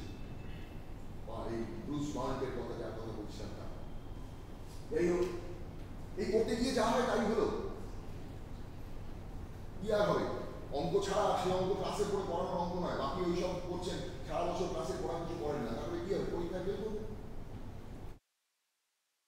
ইংলিশ কম্পোজিশনে ফেল করবেন, ফেল করার ছাত্রকে তো বৃত্তি দেয় না, তাহলে প্রথম কাটা গেল তার বৃত্তি, ভয়ঙ্কর লজ্জায় পড়ে গেলেন, বিপদে পড়ে গেলেন। আমি ফেল করেছি, আমার বৃত্তি কাটা গেছে, এই বৃত্তি পয়সায় তার পড়াশোনা হয়, বাড়ির পক্ষে সেই পড়াশোনা চালিয়ে যাওয়ার ক্ষমতা হয়। অতএব রামানুজের বাড়ি থেকে পালিয়ে গেলেন, 1 মাস বাড়ি থেকে পালিয়ে গিয়েছিলেন। কোথায় ছিলেন খুব ভালো করে জানা যায়। সেই সময় তার বাবা এই হিন্দু কাগজে এই ইনসার্শন দিয়েছিলেন, করতে পারছো? হিন্দু কাগজের ইয়ে থেকে, মহাফেজখানা থেকে জোগাড় করে আনা। A Brahmin boy of Vaishnava Tengalai sect named Ramanujan, of fair complexion and aged about 18 years, was still recently a student of Kumbakonam College. He left his home on some misunderstanding. His guardian is very solicitous about the boy's returning home, etc. etc. প্রায় 1 মাস পরে রাজামুন্দ্রি বলে একটি জায়গা আছে দক্ষিণ ভারতবর্ষে, মাদ্রাজ থেকে বেশ কিছু দূরে, রাজামুন্দ্রির মতন ঘুরে বেড়াচ্ছে। সৌভাগ্য খুঁজে পাওয়া গেছিল, তার বাড়ির লোক আবার বুঝিয়ে বাড়ি। পরের বছর কচ্চাইয়া ক্লাস কলেজে ভর্তি করার ব্যবস্থা করে। ওই যে 1 বছর তিনি ক্লাস করেছিলেন, এটা সেই ক্লাস করার সার্টিফিকেট। সেখানকার প্রিন্সিপালকে ধরে হাতে পায়ে ধরে, এখানে কিন্তু পরীক্ষায় পাস করার সার্টিফিকেট নয়, যদি পড়তে পারো এখানে লেখা আছে I hereby certify that Ramanujan S, তারপরে এগুলো খুব একটা something junior first arts class of Kumbakonam college সে অ্যাটেন্ড করেছে, এই মর্মের একটি সার্টিফিকেট জোগাড় করতে পেরেছিলেন তিনি। যাই হোক, তারপরে 1906 সালে ভর্তি হলেন কচ্চাইয়া ক্লাস কলেজে। আবার সেই একই ঘটনার পুনরাবৃত্তি ঘটল। সেখানকার অঙ্কের মাস্টারমশাই রামানুজনকে দেখে মোহিত, কারণ মাস্টারমশাই অঙ্ক দিয়ে ক্লাসে যেই পেছন ফেলেন, রামানুজন মাঝে মধ্যে ডেকে উনি বলেছেন বোর্ডে করে দেখেন যে পদ্ধতিতে অঙ্ক করছে, মাস্টারমশাই নিজেই সেই পদ্ধতিতে কনভার্সেন্ট, কারণ মাস্টারমশাই তাকে ডেকে আলাদা করে আলোচনা করাকে রামানুজন তাকে গাড়ি দিয়ে দেখালো, মাস্টারমশাই মুগ্ধ হয়ে গেলেন, তাকে নিয়ে প্রিন্সিপালের কাছে, প্রিন্সিপালও মুগ্ধ হয়ে গেলেন। আবার তার জন্য জলপানির ব্যবস্থা হলো, অর্থাৎ স্কলারশিপের ব্যবস্থা হলো। কিন্তু বলে কি হবে, বাকি কিছু তো বদল হলো। রামানুজন তো বাকি পড়াশোনা আর করছেন না, তিনি ওই ভর্তি হয়েছেন বটে, কিন্তু তার মাথায় কখনো সেই কারের বই ঘুরে চলছে। তাই যে আমার তাই হলো, প্রথমত শরীর খারাপ, পড়াশোনা বন্ধ করে দেশে ফিরে যেতে হলো। তারপরে আবার পরীক্ষায় বসলেন, পরীক্ষা মার্চ এবং 1907 পরপর দুবার পরীক্ষা ফেলেন। অনেক পরে যখন রামানুজন পৃথিবী বিখ্যাত হয়েছেন, FRS করে দেশে ফিরে এসছেন, সেই সময় রামানুজনের এই রেকর্ডস, তখনকার দিনে মাদ্রাজের যে ফ্রান্সিস ডসবেরি কালেক্টর, তিনি নির্দেশ দিয়েছিলেন ওদের ইউনিভার্সিটিতে যে রেকর্ডসগুলোকে খুঁজে বের করা হোক, বিকজ তখনকার দিনে সে তাদের প্রিয় করা মানুষ, ভারতবর্ষে ফিরে এসছেন FRS, সেই সূত্রে এই রেকর্ডটা আমাদের কাছে আছে। একটু ভালো করে দেখেই দেখতে পাবে। 30, সংস্কৃতে 135 পেলে পাস, 34 পেয়েছেন। অঙ্কে ভাবতে পারো, অঙ্কে 145 পেলে পাস, উনি পেয়েছেন 85। তার মানে কি বাকি অঙ্কগুলো উনি করতে পারেননি? আমাদের জন্য সেই পেপার আমরা দেখেছি, আমাদের কাছে সেই পেপারও আছে, যারা এগুলো নিয়ে খোঁজাখুঁজি করেন, গবেষণা করেন, তাদের কাছে কোন পেপারে, কোন ইয়ারের কোন পেপারে রামানুজনের পরীক্ষা দিয়েছে, সেখানে রামানুজনের না পারার মতো কিছু নেই। আসলে কি হয়, ওই সম্ভবত এরকম কিছু হয়েছে, পরীক্ষা দিচ্ছেন, দিতে দিতে মাথার মধ্যে ওনার নিজের কিছু একটা রেজাল্ট মাথায় আসছে, রইল পরীক্ষা চুলে উনি দৌড়নি, এবার বাড়ি গিয়েছিলেন পুরো বললেন। আর বাকি তো দেখতেই পাচ্ছ, ফিজিওলজি ওইটা বলছিলাম না, ব্যাংক কাটা, ক্লাসে জীবনে যেতেন না, তাতে শূন্য, আর হিস্ট্রিতেও শূন্য। এই যদি কারো রেজাল্ট হয়, তুমি কলেজ কর্তৃপক্ষকে আর দোষ করে দেবে। যাই হোক, এর পরবর্তী ইতিহাস হচ্ছে এই সেই আমাদের নোট বই। এখন যে অরিজিনাল নোট বই, যাকে তুমি দেখতে পাচ্ছ, এই নোট বই এই চেহারায় আছে, 2 আর 3 নম্বরটা ইনকমপ্লিট, 3টে নোট বই আছে ওরা, 2 পুরোপুরি ভর্তি আর 3 নম্বরটা ইনকমপ্লিট। এই 3 থেকেই পুরোপুরি ভাবে লেখা অরিজিনাল নোট বইয়ে। এই 3 রিপ্রোগ্রাফিক্স টেকনিকের মাধ্যমে EIFR থেকে বই বের করেছে। এইটা হচ্ছে ব্রুস বার্নের হাতে সেই স্লেটটা, রামানুজন যে স্লেটটা উনি অঙ্ক করতেন, আর ওই হচ্ছে সেই সার্বভৌমানী মন্দিরের চাতাল, যে চাতালে বসে অঙ্ক করতে করতে গরমের দিনে বাড়িতে তো দেখা যেত মাদ্রাজ। রামানুজনের জীবনে এটা আরেকটা ভয়ঙ্কর ঘটনা। মাদ্রাজের আবহাওয়ায় বড় হয়েছেন, তাকে শেষ পর্যন্ত গিয়ে পড়তে হয়েছিল কোথায়? কেমব্রিজ, যেখানকার আবহাওয়া চিন্তা করতে পারছো, সবসময় সাবসিডি, আর জঘন্য বৃষ্টি, ইউরোপের সবচেয়ে জঘন্য ওয়েদার যদি কোথাও থাকে, সারাক্ষণ বৃষ্টি, সূর্য বছরের মধ্যে প্রায় কখনো দেখা যায় না, আর সাব-জিরো টেম্পারেচার, -10, 15, 20। আর এখান থেকে গেছেন একজন মানুষ যিনি 40, 42, 45 অভ্যস্ত, যিনি জীবনে কোনোদিন কম্বল কাটে কম্বল গায়ে দেননি। সেই কথা গল্প রয়েছে মহানবীশের রেমিনিসেন্সে, যে প্রথম যখন রামানুজের সঙ্গে আলাপ, রামানুজের বাড়িতে গিয়ে উনি দেখছেন প্রথম দিন থেকে উনি রামানুজের ঘরে গেছেন, সন্ধ্যেবেলা রামানুজের ঘরের মধ্যে পাড়া প্লেসে আগুন জ্বালিয়ে সমস্ত কোট, ওভারকোট, টুপি সব করে চারপাশে টুপি শুটি মেরে বসে আছে। বলছো তুমি কেমন আছো, কালকে এসেছো, আমি ইন্ডিয়ান তোমার সঙ্গে আলাপ করতে এসেছি, তুমি এইভাবে কেন বসে আছো? বলছে আমার অসহ্য শীত লাগে। বলছো তুমি রাত্রে ঘুমিয়েছিলে? বলছে আমি রাত্রে ঘুমোতে পারছি না, এত ঠান্ডা। ওরা সন্দেহ হচ্ছে রাত্রিতে তো মোটা আছে। উনি গিয়ে বেডরুমে উঠি মেরেছেন শোয়ার জায়গায়, গিয়ে দেখছেন সেই কম্বল যেরকম বিছানায় দুপাশে বোঝা থাকে টান টান করে জানেন না। উনি সারা রাত আগুন জেলে তার পাশে দুটি শুটি মেরে বসে আছে। আর তুমি যদি ভাবো যে সে সময় এসিটা চালিয়ে নেয়নি কেন বা রুমই আছে, সব তখন আবিষ্কার হয়নি। যে আমলের কথা বলছি সে আমলে তখন সকালবেলায় স্টুডেন্টদের জন্য বা প্রফেসরদের জন্য এক বালতি গরম জল শুধু বরাদ্দ ছিল। এক বালতি গরম জল হাত পা ধোয়ার জন্য, মুখ ধোয়ার জন্য বাড়িতে ঘরের সামনে এসে দিয়ে যেত। বেরিয়ে বাথরুম যেতে গেলে ওই সাব-জিরো টেম্পারেচার কাঁপতে কাঁপতে কাঁপতে কাঁপতে সেই কমন বাথরুমে যেতে হতো, যে সময়কার কথা বলছি। সেইখানে গিয়ে পৌঁছে 40 ডিগ্রি থেকে পড়া একটা মানুষ। শুধু তাই যেমন ফিজিক্যাল হার্ডশিপের কথা বলছি, মেন্টাল হার্ডশিপ। রামানুজন একজন ডিভাউট হিন্দু, তার নামগিরি দেবীর নাম করতেন। রামানুজন বারবার করে বলতেন দেবী নামগিরি। নামগিরি হচ্ছে লক্ষ্মীর এক রূপ। নরসিংহ, যে নৃসিংহ অবতারের কথা আমরা হিন্দু মাইথোলজিতে পড়ি, সেই নৃসিংহ অবতারের যে কনসার্ট তাকে বলা, তামিল ভাষায় তাকে বলে নামগিরি, অর্থাৎ লক্ষ্মীর আরেকটা রূপ। এই নামগিরি মন্দির ছিল ওদের মানে তীর্থস্থান, এবং নামগিরি দেবী ছিলেন ওদের কুলদেবী। এবং তাই তিনি বলতেন যে সবই দেবী। আমার ঘুমের মধ্যে তিনি স্বপ্নে দেখা দেন, আমি স্বপ্নে দেখতে পাই ইন্টিগ্রাল ইকুয়েশনের, আমি দেখতে পাই রক্ত ফোটা ফোটা করছে। ফোটা ফোটা রক্ত হচ্ছে হিন্দু মাইথোলজি যদি জানা থাকে তাহলে জানবে ওটা হচ্ছে নৃসিংহদেবের আবির্ভাবের সংকেত। ওই যে গল্প আছে না, খামের মধ্যে দিয়ে ভেঙে বেরিয়ে এসেছিল, তখন সেখানে খাবার থেকে রক্ত পড়ছিল। উনি স্বপ্নে নাকি দেখতেন রক্ত ফোটা ফোটা করছে, তাহলে উনি বুঝতে পারতেন যে ঋষি, এবং তারপরে স্বপ্নেই নাকি উনি সব দেখতে পেতেন। যারা বিশ্বাস করতে চাও তারা বিশ্বাস করতে পারো, তাদের ব্যাপার। যারা বিশ্বাস করতে চাও না বা বিশ্বাস না করতে পারো সেটা তাদের ব্যাপার। অ্যানালিটিক্যালি, লজিক্যালি যারা দেখেছেন তারা বলেন যে এটা খুব স্বাভাবিক যে একজন ডিভাউট হিন্দু এইভাবেই দেখবেন। এটা খুব স্বাভাবিক একটা কথা যে আমার কিছু নয়, সবই ঈশ্বরের। এটাকে আক্ষরিক অর্থে মেনে নেওয়ার কোনো মানে না। আর যদি সত্যিই তাই হতো যে উনি ঘুমিয়ে পড়েন আর স্বপ্ন দেখেন আর উঠে লিখে দেন, তাহলে আবার ঘুমিয়ে পড়েন, তাহলে এই লোকটাকে 36 ঘন্টা 48 ঘন্টা একটানা অঙ্ক করতে হতো না।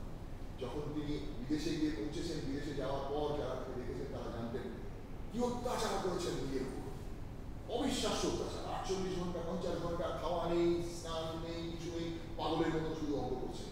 হার্ডিকে আরো চমকে দিতেন, হার্ডিকে কালকে এইটা দেখিয়েছি, আজকে আর এইটা দেখা যায়, নতুন নতুন আর কি করতে হবে, অঙ্ক ছাড়া। যখন উনি অসুস্থ হয়ে পড়েছেন, তোমার কল্পনা করতে পারবে সেসব চিঠি পড়লে চোখে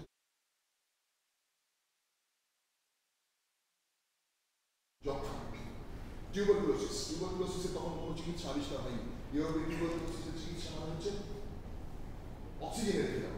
অক্সিজেন কিন্তু আলাদা করে দেওয়ার মতো অক্সিজেন তখন তৈরি হয়নি। তখন অক্সিজেনে রেখে দেওয়ার কনসেপ্ট হচ্ছে খোলা হাওয়ায় রেখে দেওয়া। জার্মান ভাষায় সেই চিকিৎসার নাম হচ্ছে লিয়েগে হালেন। লিয়েগে হালেন চিকিৎসার পদ্ধতি হচ্ছে ওই ভয়ঙ্কর সাব-জিরো টেম্পারেচারের মধ্যে যে বেচারা দেখি ফুসফুসের অসুখ, তো নিঃশ্বাসের কষ্ট হচ্ছে, তোমার যেহেতু যক্ষা হয়েছে তাকে অক্সিজেনে রাখলে তার ভালো হবে। সেই জন্য প্রথম শর্ত হচ্ছে তাকে যেখানে রাখা হবে সেখানে আগুন জ্বালা যাবে।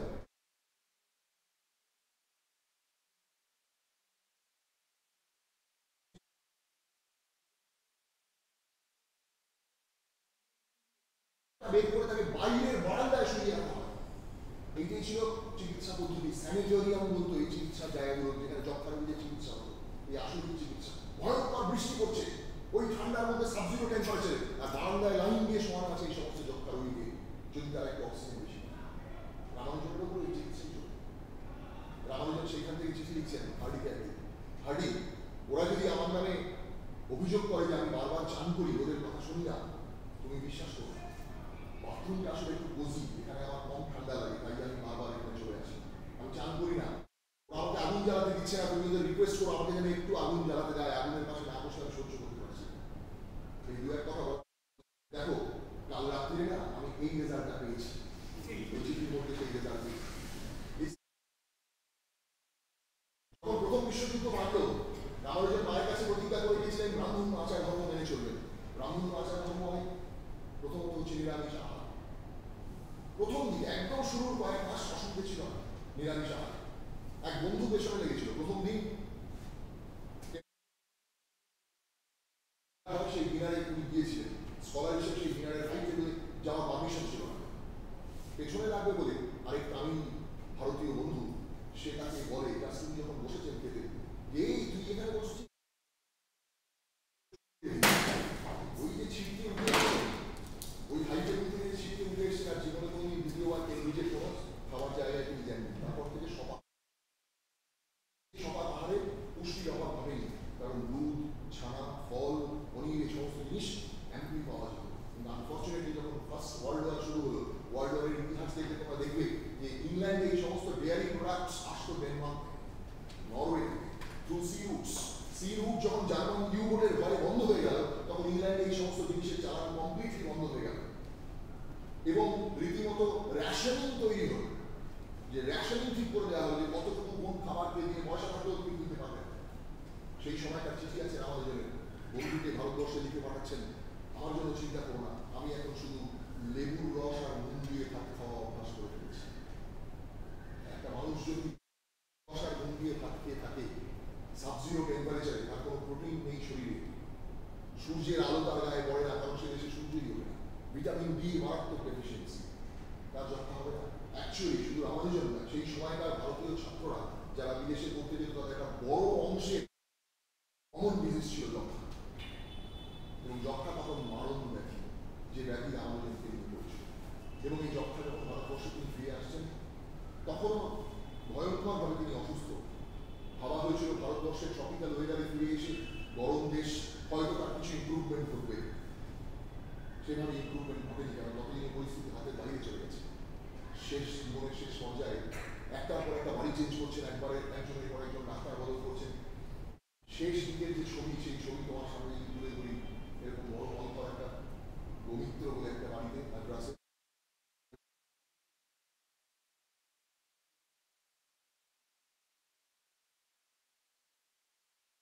ইচ্ছা করা মেঝেতে পেছনে বালিশ দিয়ে দেয়ালে হেলান দিয়ে বসে অবিশ্রান্ত অঙ্ক করছেন। তখন আপনার খাতার অভাব নেই, স্কোয়ার A4 সাইজের কাগজে সারাদিন ধরে অঙ্ক করছেন, গোটা ঘর জুড়ে ছড়িয়ে আসছে এইসব খাতা। কাউকে ডাকতে হলে বাড়ির কারো প্রবেশ নিষেধ ছিল, একটা লাঠি ছিল, লাঠি দিয়ে শব্দ করতেন মেঝে, তাহলে স্ত্রী এসে ওর সঙ্গে কমিউনিকেট করতো খাওয়ার জন্য বা জলের জন্য। তিনি মারা যান, তার 24 ঘন্টা আগে পর্যন্ত তিনি এইভাবে অবিশ্রান্ত অঙ্ক করেছেন। এবং আমাদের যখন মারা যাওয়ার পর তার স্ত্রী জানকী আম্বানি ওই সমস্ত পাতাগুলো, 138টা পাতা ছিল, ঘর থেকে গুছিয়ে নিয়ে জড়ো করে তিনি তো নিরক্ষর পাঠিয়ে দিয়েছিলেন ইংল্যান্ডে। সেই পাতাগুলো দীর্ঘদিনের জন্য মিসপ্লেসড হয়ে গেছিল, হারিয়ে গেছিল। বহুদিন পরে জাস্ট অ্যাজ প্রভিডেন্স হ্যাড আরেকজন বিখ্যাত গণিতজ্ঞ জর্জ অ্যান্ড্রুজ, তিনি গিয়েছিলেন চ্যানেলের এপারে ফ্রান্সে একটা ইন্টারন্যাশনাল কনফারেন্স অ্যাটেন্ড করতে, নাম্বার থিওরিস্ট। মাঝখানে একদিন গ্যাপ ছিল, তারপর মনে হলো সঙ্গে বউ ছেলে মেয়ে রয়েছে, সবাইকে নিয়ে চ্যানেল পেরিয়ে একটু ইংল্যান্ডে ঘুরে আসি, আর এরা ঘুরতে যাবে, আমি সেই অবকাশে একটু গিয়ে বিশ্ববিখ্যাত রেন লাইব্রেরি, যেখানে রামানুজনের ডায়েরি আছে, আমি গিয়ে নিজের চোখে রামানুজনের ডায়েরি দেখতে গিয়ে আবিষ্কার করলেন যে যেখানে ডায়েরি রাখা আছে তার তলায় একটা বক্স, যে বক্সের মধ্যে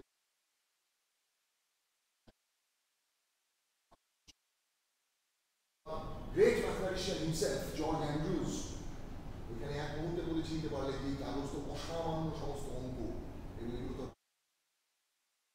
পরবর্তীকালে প্রমাণিত হচ্ছে যে এই কাগজ কাঁঠান দিয়ে কোথায় কোথায় ঘুরতে ঘুরতে কিভাবে ওখানে গিয়ে বেশ কিছু বছরের জন্য হারিয়ে গেছিল। এই কাগজগুলোতে যা অঙ্ক ছিল, 138টা পাতার দুপাশে লেখা, তার থেকে তৈরি হয়েছে রামানুজনস লস্ট নোটবুক। নোটবুক কিন্তু নোটবুক, লস্ট নোটবুক কিন্তু যে অর্থে এইটা নোট বই, সেই অর্থে লস্ট নোটবুক কিন্তু নোট বই নয়। 138টা পাতায় লেখা অঙ্ক অপ্টিকা ভাষা। সেই 138টা পাতার অঙ্ককে ডিসাইফার করতে জর্জ অ্যান্ড্রুজ আবার শরণাপন্ন হলেন এই ব্রুস বার্নডের, দুজনে মিলে আবার বই লিখলেন। প্রথম যে 5 ভলিউমের কথা বলেছিলাম সেটা ছিল অরিজিনাল ওই 250 বইয়ে, তারপরে আরো 5 ভলিউম বই, আরো একটা সেটা হচ্ছে রামানুজনস লস্ট নোটবুক। লাস্ট ভলিউম বেরিয়েছে 2018 সালে। লাস্টটা যে ভলিউম আর ওই 138 পাতার কমপ্লিট ডিসাইফার আছে এই 2018 সালে বেরিয়েছে 5টা ভলিউম। এটা বলতে পারো একটা মানুষের কি ধরনের এই যে রামানুজনের অরিজিনাল নোটবুকের যে রিপ্রোগ্রাফিক্স এর কথা বলছিলাম, ডিজিটাল রিপ্রোগ্রাফিক্স বাই ওজাম মুথাইয়া লাইব্রেরি অফ মাদ্রাস, এই হচ্ছে তার ভেতরে পাতাগুলো এখন এরকম। অরিজিনালগুলো তো আলমের প্রায় নষ্ট হয়ে বসেছে ন্যাচারালি কিছু সময়ের নিয়মে, কিন্তু এইভাবে তাই খুঁজে পাওয়া গেছে। রামানুজনের প্রতিদিন আমার কাছে আছে বলে আমি ছবি দিয়েছি, নিয়ে রেখেছি ছবি দেখার জন্য। যেরকম একজন বিবাহ হিন্দু বাড়িতে গীতা রাখেন বা একজন মুসলমানের কাছে কোরআন বা ত্রিপিটক, একজন অঙ্কের ছাত্রের কাছে, এটার ভেতরে কি আছে বোঝার কোনো ক্ষমতা আমার।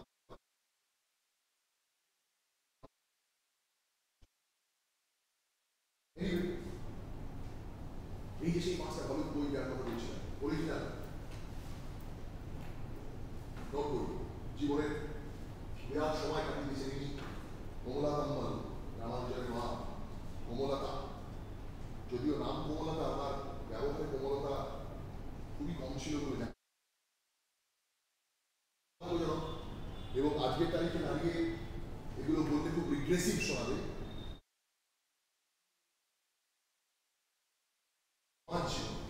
ব্যক্তি জীবনে এই দুর্ভাগ্য তো বোধ হয় এখনো আমরা বহন করে চলেছি, শাশুড়ি বনাম বন্ধ, তাই না?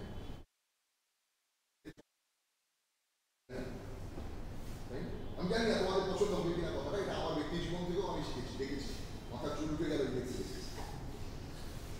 যাই হোক, লাইটার বক্সে বলছি কথাটা, কিন্তু কথা আসছে এই কারণে কি দুর্ভাগ্যের বিষয় জানো, যখন এর বিয়ে হয়, রামানুজনের বিয়ে দিয়ে দেন যখন, ওই যে 6 বছর বললাম বাড়িতে বসে আছেন, রামানুজন কিছুই করেন না, তখন ওর মা একদিন সিদ্ধান্ত নিলেন যে আর একে ছেড়ে রাখা যাবে না, ওর বিয়ে যদি তাকে কোনো চৈতন্য করে, এই যে পাগলের মতো সারাদিন কি করছে, কোনো চাকরি খুঁজে না, কিছু করে না, একটা কিছু করলে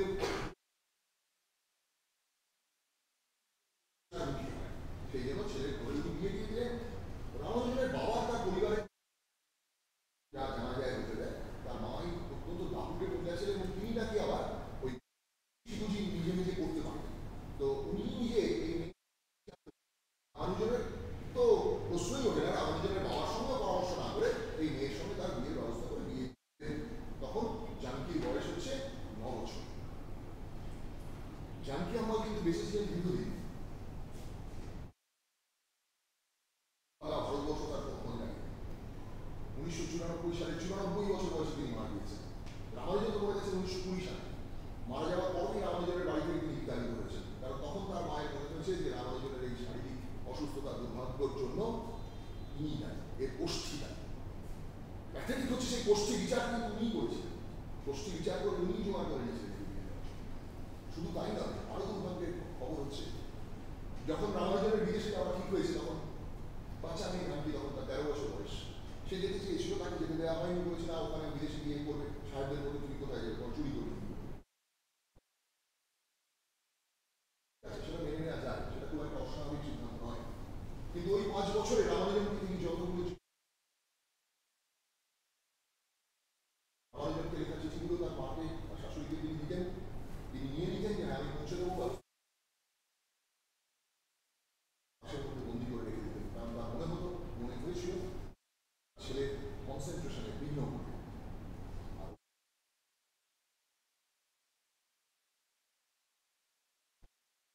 আমি যে চিঠি লিখছি তাকে তার কোনো উত্তর দিল না, কারণ রামানুজন তো প্রথম দিকে নিয়মিত চিঠি লিখেছেন।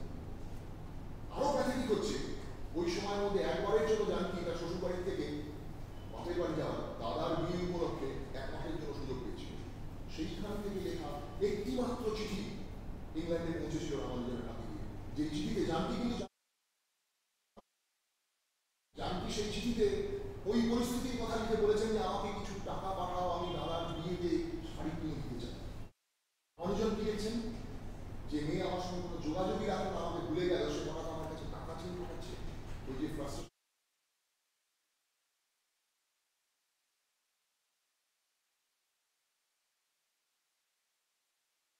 তাকে কালা বলে ঘুরিয়ে তাকে তার নাম কেটে দিয়েছে, আর বাড়ি এই অবস্থা। এই সব কিছু ফ্রাস্ট্রেশনের জায়গা থেকে রামানুজন ভারতবর্ষের দুর্ভাগ্য যে তারপরে এই মানুষটি বেঁচে ছিলেন কি করে জানো? সেলাই দিদিমণি, সেলাই শিখে নিয়েছিলেন। ওই ম্যাড্রাস অঞ্চলেই ছিলেন তিনি, যে অঞ্চলে থাকতেন সেই অঞ্চলের পাশে একটা হসপিটাল ছিল, পুরো শহর হাসপাতাল। ঘটনাচক্রে সেখানে বাবা মা মারা যাওয়া একটি ছেলেকে তিনি দত্তক নেন সেখান থেকে, অনাথ শিশু। এই শিশুটিকে তিনি মানুষ,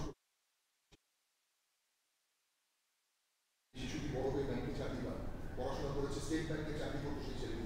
সেই ছেলেটিকে সারা জীবন দেখেছে, ভারতবর্ষের কোনো খোঁজ রাখেনি। ভারতবর্ষের প্রথম খোঁজ করেছে 1987 সালে, যখন রামানুজনের জন্ম শতবর্ষ হচ্ছে। রাজীব গান্ধী তখন ভারতবর্ষের প্রাইম মিনিস্টার। তখন গভর্নমেন্টের অর্ডার হয়েছে পরিবারের কি আছে কোথায় খুঁজে বের কর, মালা ফালা দিতে হবে তো। তখন একে খুঁজে পাওয়া গেছিল। স্বয়ং ভারতবর্ষের প্রধানমন্ত্রী তাকে একটি শাল এবং 2000 টাকা উপহার দিয়েছিলেন। সরল জানকি রিপোর্টারের সঙ্গে বলেছিল, এই টাকা নিয়ে এখন আমরা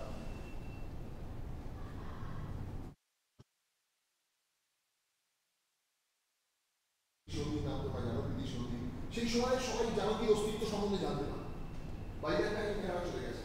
তার বাবা কবে মারা গেছেন সে খবর পাওয়া যায়নি, তার মা মারা গিয়েছেন এই সময় অনেক আগে। কিন্তু তারপরেও জানকি বেঁচেছিলেন, মানে শুনতে পেতেন না। একটা খবরের কাগজ গ্রহণ করে এরা সবাই এই 87 থেকে 94 এর মধ্যে ভারতবর্ষে আসতেন। শুরু করে বাধা বাধা যত নাম্বার টুয়েলভ তারা ভারতবর্ষে এসেছেন জানকি আমলের। জানকি তাদেরকে রিকোয়েস্ট করেছিলেন যে আমার কাছে আমার বরের কোনো ছবি নেই, তোমরা যদি একটা কিছু বানিয়ে দিতে পারো। এই রিকোয়েস্ট তার কাছে করেছিলেন তিনি ভারতবর্ষের আরেকজন মহান সন্তান চন্দ্রশেখর সিভি রামান, তার ভাই। চন্দ্রশেখর এই ইয়েটাকে নিয়ে গিয়ে ওখানকার রামানুজনের স্ত্রী এরকম একটা রিকোয়েস্ট করছে। মুহূর্তের মধ্যে ক্রাউড ফান্ডিং এ সেই টাকা উঠে যায়। 3টি মূর্তি তৈরি হয় রামানুজনের, যে মূর্তি একটা এখন রাখা আছে রয়্যাল সোসাইটিতে, যে মূর্তির ছবি তোমায় দেখালাম, ওই যে ইনএক্সপ্লিকেবল অরিজিনালিটি বলে লেখা পাশে যে ছবিটা ছিল।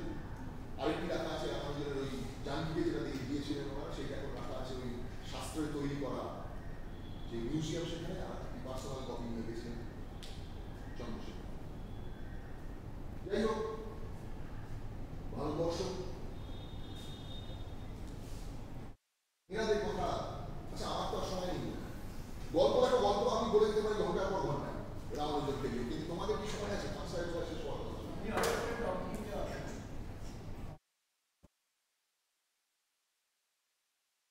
সেকেন্ড পয়েন্ট হতেই পারে, সেকেন্ড পয়েন্ট হতে পারে রামানুজনের অঙ্ক নিয়ে। অঙ্কের কথা তো বলাই মনে রাখছো। আচ্ছা আজকে আমি একটা কোনো রকম জায়গায় আমি শেষ করি। তো এটা সেই সময়টা রামানুজনের ফার্স্ট পাবলিশ পেপার। আমি যে জায়গাটার কথা আমি বলতে চাইছি, যে দুজনের নাম বলেছিলাম আগে, হবসন আর বেকার, এরাও দুজন কিন্তু কেমব্রিজের সার্জেরিয়ান প্রফেসর।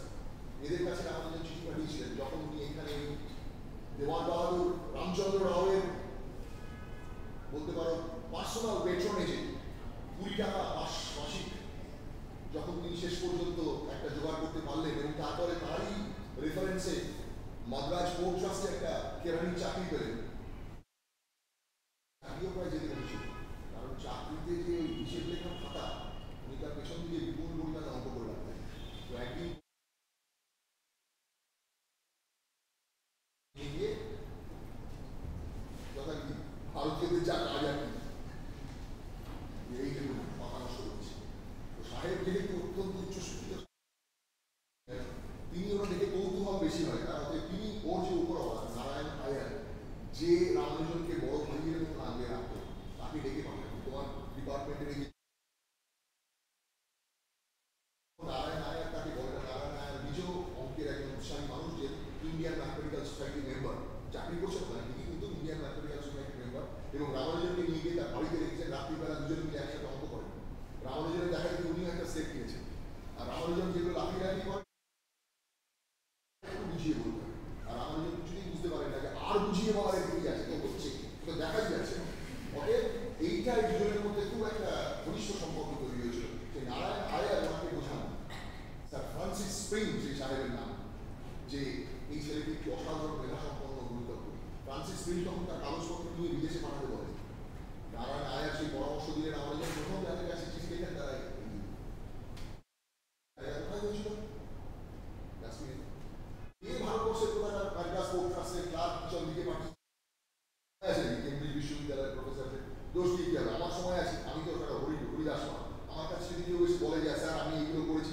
50টা পাতা ধরিয়ে দেয়। আমি বলবো আমার কালকে 14টা ক্লাস আছে, পরশু দিন 15টা অঙ্ক আছে, দূর এসব দেখা আমার সময় আছে। মাস্টার সাধারণত এরকম সবাই হার্ডই হবে। যাই হোক, তারপরে ওই 16 জানুয়ারি 1930 শেষ পর্যন্ত আমাদের চিঠি পাঠাবে নেওয়া যাচ্ছে GH হার্ডি। হার্ডি, আমি জানি না তোমার হার্ডির বই পড়েছো, হার্ডির একটা অসাধারণ বই আছে, ম্যাথমেটিশিয়ানস অ্যাপোলজি। পড়েছো? নাম শুনেছো? একজন ম্যাথমেটিশিয়ানের নজর থেকে, পিওর ম্যাথমেটিশিয়ানের নজর থেকে তিনি তার জীবনকে ব্যাখ্যা করছেন, জীবনের যৌক্তিকতাকে ব্যাখ্যা করছেন, বোঝার চেষ্টা করছেন, বোঝানোর চেষ্টা করছেন why his life is meaningful or is it at all meaningful। অসামান্য ইংরেজি এবং অসাধারণ সুন্দর লেখা। বইয়ের গোড়ায় বইটার প্রায় অর্ধেক হচ্ছে বইয়ের ইন্ট্রোডাকশন, যেটা লিখে দেওয়া সিপি স্নো বলে একজনের, যিনি ইংল্যান্ডের ক্রিকেট টিমের ক্যাপ্টেন ছিলেন, হার্ডির ফার্স্ট ফ্রেন্ড, এবং হার্ডি নিজেও ক্রিকেটের বিরাট উৎসাহী ছিলেন। হার্ডি হচ্ছে একজন চূড়ান্ত এথিস্ট, যিনি ঘোষিতভাবে বলতেন যে ঈশ্বর হচ্ছে আমার চরম শত্রু। ভাবো, ওই আরেকটি কন্ট্রাডিকশন, গরম ঠান্ডার কন্ট্রাডিকশন, ফিজিক্যাল হার্ডশিপের কথা বললাম, আরেকজন এখানে মাকে কথা দিয়ে গেছেন ওখানে ব্রাহ্মণ আচার তারা পালন করবো, তার সঙ্গে তার প্রতিদিনের যোগাযোগ, তিনি উঠতে বসতে নামগিরির কথা বলছেন, আর আরেকজন হচ্ছেন ঘোষিত একজন ঈশ্বর বিরোধী মানুষ। Contradiction, complete contradiction. এই অসাধারণ লেখাটা ওখানে পাবে, দেখো কি সুন্দর লেখাটা উনি বলছেন। ওনার সেই বইয়ের একটা লাইন আমি তুলে নিচ্ছি তোমার জন্য। Archimedes will be remembered when Aeschylus is forgotten. Aeschylus একজন linguist. Because languages die and mathematical ideas do not. Immortality may be a silly word, but probably a mathematician has the best chance of whatever it may mean. অসাধারণ। সেই হার্ডির কাছে গিয়ে পৌঁছলো রামানুজ চিঠি। 5 মিনিটের 2 minute নিয়ে নিয়েছি, আর 3 minute. সকালবেলা ব্রেকফাস্টের টেবিলে বেয়ারা এসে চিঠি দিয়ে গেল।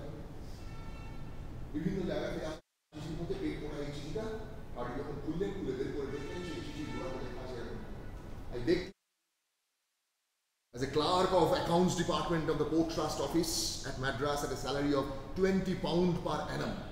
I am now about 23 years of age. I have had no university education, but I have undergone the ordinary school course. After leaving school, I have been employing this spare time at my disposal to work at mathematics. I have not trodden through the conventional regular course which is followed in a university course, but I am striking out a new path for myself. Look at the confidence.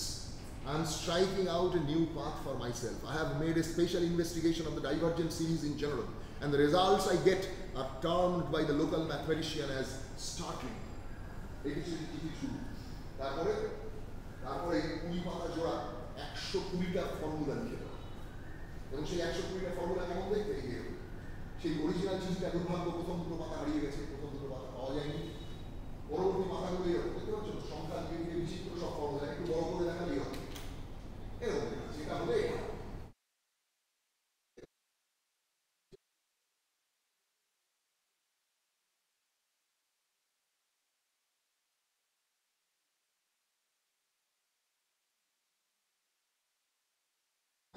সংখ্যা যোগ করে সব যোগফল এক হয়ে গেল fraction, তার মধ্যে আবার ঋণাত্মক।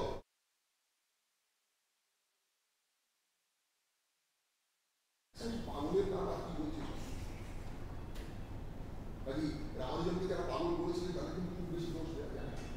হার্ডি বলছেন পরবর্তী সময়, this formula defeated me completely. I have never seen anything like this before. তাহলে হার্ডি কি করলেন? বেকার অপশন থেকে আলাদা কিছু করলেন। কিছুক্ষণ পরে ওগুলো দেখে বিরক্ত হয়ে ওগুলোকে ডাস্টবিনে ছুড়ে ফেলে দিয়ে চলে গেলেন ইউনিভার্সিটিতে ক্লাস নিতে। ক্লাস নেওয়ার পর সেদিন উনি খুব টেনিস খেলতে ভালোবাসতেন, দুপুরবেলা চলে গেলেন টেনিস খেলতে। কিন্তু সেদিন বারবার শুধু ভাবছেন এই চিঠিটা আমার কে পড়তে পারে, ইন্ডিয়ায় থাকা আমার বন্ধুকে আমার সাথে র্যাঙ্ক করে ইচ্ছে করে সব খবর খবর কথা লিখে পাঠালো যে দেখি হার্ডি ধরতে পারে কিনা। রেজাল্টগুলো আমি GH হার্ডি, এই রেজাল্ট আমি কোনোদিন দেখিনি, এগুলো কি হয়, মানে এগুলো কি হতে পারে আদৌ? কিছুতেই খেলায় মন বসলো না, মাঝপথে খেলা বন্ধ করে দিয়েছি, কিন্তু তাড়াতাড়ি ফিরে এসে কাশ্মীরের কাগজ খুঁজে আবার বের করে ওগুলো রেখে সাজিয়ে পড়তে বসে।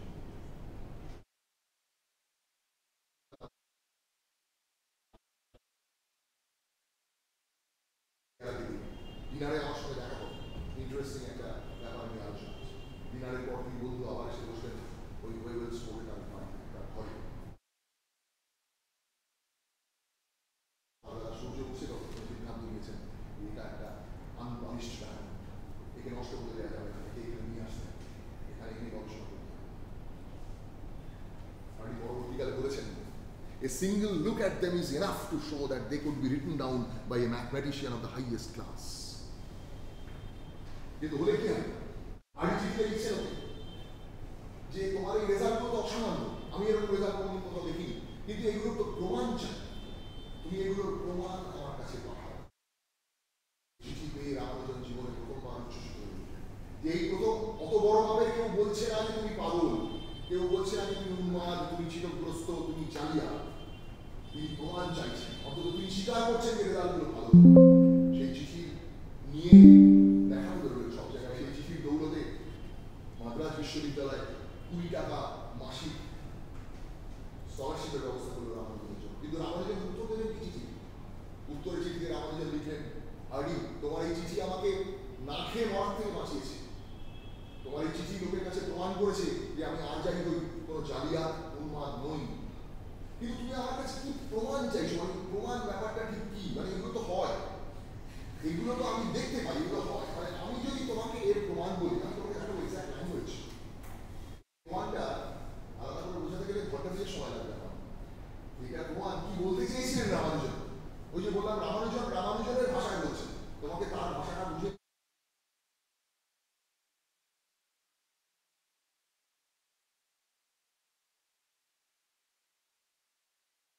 বুঝি না, সাহস করে তবু একটা কথা বলে ফেলছি as an information. String theory বলে একটি বস্তু, সেখানে পলচিনস্কির একটি বই আছে, quantum fluctuation of electromagnetic network.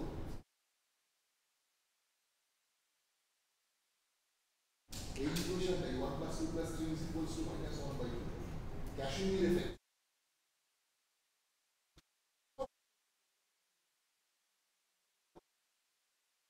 আমরা যদি বুঝতে চাই কি করতে বলছেন, ঘন্টা থেকে সময় লাগবে। আমি এটার উপর একটা লেকচার দিয়েছিলাম, ইন্টারনেটে আছে, ইউটিউবে আছে, বাংলার লেকচার চাইলে দেখতে পারো, অথবা কোনোদিন আমার যদি সুযোগ হয় তোমাদের সামনে এসে কথা বলার তখন বোঝানোর চেষ্টা। আজকে সে সময় নেই, আজকে তোমার চিঠিটা দেখাই, ওই যে চিঠিটা দেখো, এখানে আমি দাম দিয়ে রেখেছি কতগুলো জায়গায়। ওই চিঠির উত্তর 27 ফেব্রুয়ারি 1913 চিঠি পাঠাচ্ছেন রামানুজন। তাতে উনি লিখছেন, I find in many a place in your letter rigorous proofs are required and so on and you ask communicate the methods of proof. হার্ডিকে বলছেন, কিন্তু তারপরে নিচের লাইনে দেখো, আবার যেখানে আমি লাল দাগ দিয়েছি, লাল দাগগুলো আমার দেওয়া, ওগুলো অরিজিনাল চিঠিতে নেই, লাল নীল দাগ আমার দেওয়া। ওখানে দেখো ওই ইকুয়েশনটার কথা লিখেছেন যে 1 + 2 + 3 + 4 equals to -1/12। আসলে এইটা অনেক আগে রামানুজন ওই স্যার ফ্রান্সিস স্প্রিংয়ের কথা শুনে যখন পাঠিয়েছিলেন, MJM হিল বলে একজনের কাছে পাঠিয়েছিলেন, তিনিও কিন্তু ওখানকার একজন প্রফেসর কেমব্রিজের। হিল সাহেব ওটা দেখে তার উত্তরের চিঠিতে লিখেছিল, আহা বেচারা খুব উৎসাহী, ও খুব ভালো অঙ্ক বাসে, কিন্তু ওরা ওই কনভার্জেন্সগুলো বোঝে না। এখন এতে ওর কোনো দোষ নেই, তার কারণ এই ব্যাপারগুলো আমরাও ভালো করে আগে বুঝতাম না। এগুলো এই ইদানিংকালীন এপসাইলন ডেল্টা ব্যাপারগুলোকে আমরা বুঝতে শুরু করেছি। কাজেই তোমরা কিন্তু ওকে নিরুৎসাহ করো না, ওকে বরঞ্চ ব্রমউইচের ইনফাইনাইট সিরিজের বইটা কিনে দাও, দিয়ে ভালো করে ওকে ওটা পড়তে বলো। এটা ছিল হিল সাহেবের জবাব। আর সেই ব্রমউইচ খেয়াল করে দেখো, তিনি ছিলেন ওই সিগনিটারিদের মধ্যে একজন। 1.5 বছরের মাথায় যারা ওনাকে বলছেন যে ফেলো অব রয়্যাল সোসাইটি দেওয়া। তো সেই তার কথা উল্লেখ করে এই চিঠিতে হার্ডিকে রামানুজন লিখছেন যে ওই যে 1 + 2 + 3 =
-1দিয়ে পাঠালেন।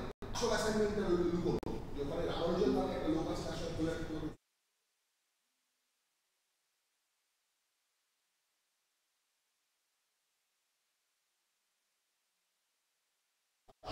উপস্থিত হলো এই যে 3 মাসে আরো 3 মাসের মাথায় মানে প্রায় বছর করতে চলেছে তখন এই সেই নামগিরি মন্দির রামকাল এই পাহাড়ের মধ্যে নামগিরি মন্দির রামানুজন সেখানে গিয়ে ওই নারায়ণ আয়ারকে নিয়ে পড়তে দিয়ে পড়তে মানে বুঝো ওই গিয়ে পড়ে থাকি 3 রাত না খেয়ে না দেয় ভগবান আমি স্বপ্নে আসে 3 রাত্রির মাথায় উঠে বললেন আমি স্বপ্ন পেয়েছি ভগবান নামগিরি দেখা দিয়েছেন তিনি বলেছেন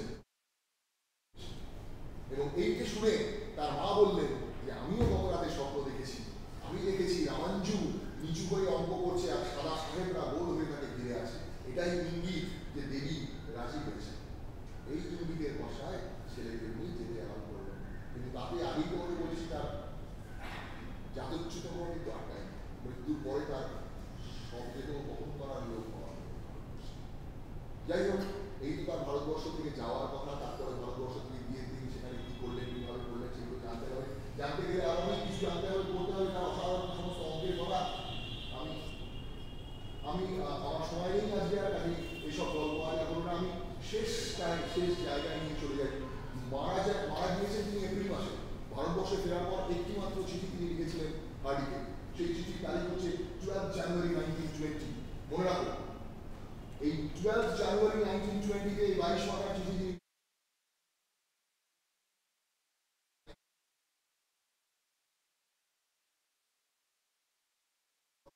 সেই অবস্থায় তিনি 22 মাথার চিঠি হার্ডিকে লিখছেন সেখানে যে আমি একটা নতুন ধরনের ফাংশনের কথা বলবো হার্ডি তোমাকে তোমরা যাকে থিটা ফাংশন বলো এটা ঠিক সেরকম নয় আমি এর নাম দিলাম mock theta function it is not necessarily তুমি যেরকম থিটা ফাংশন থেকে অভ্যস্ত তাই এই মক থিটা ফাংশন এবং মক থিটা ফাংশনের উপর তৈরি করা 22টা এক্সাম্পল দিয়ে তৈরি করা এই চিঠি এই হচ্ছে ওনার হাতে লেখা হার্ডিকে শেষ চিঠি এই মক থিটা ফাংশন সম্বন্ধে কি বলেছেন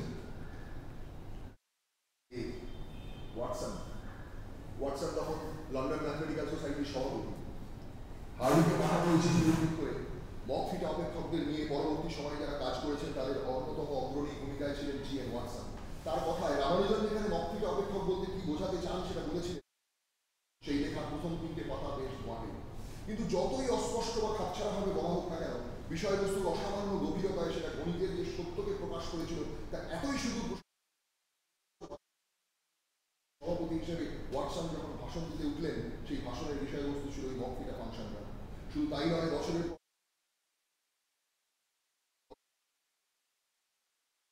ওয়াটসন লিখে গেছেন রামানুজনের মক থিটা অপেক্ষকের আবিষ্কার করার মধ্য দিয়ে এটা নিঃসন্দেহে প্রতিষ্ঠিত হয় যে তার অকাল মৃত্যুর পদধ্বনি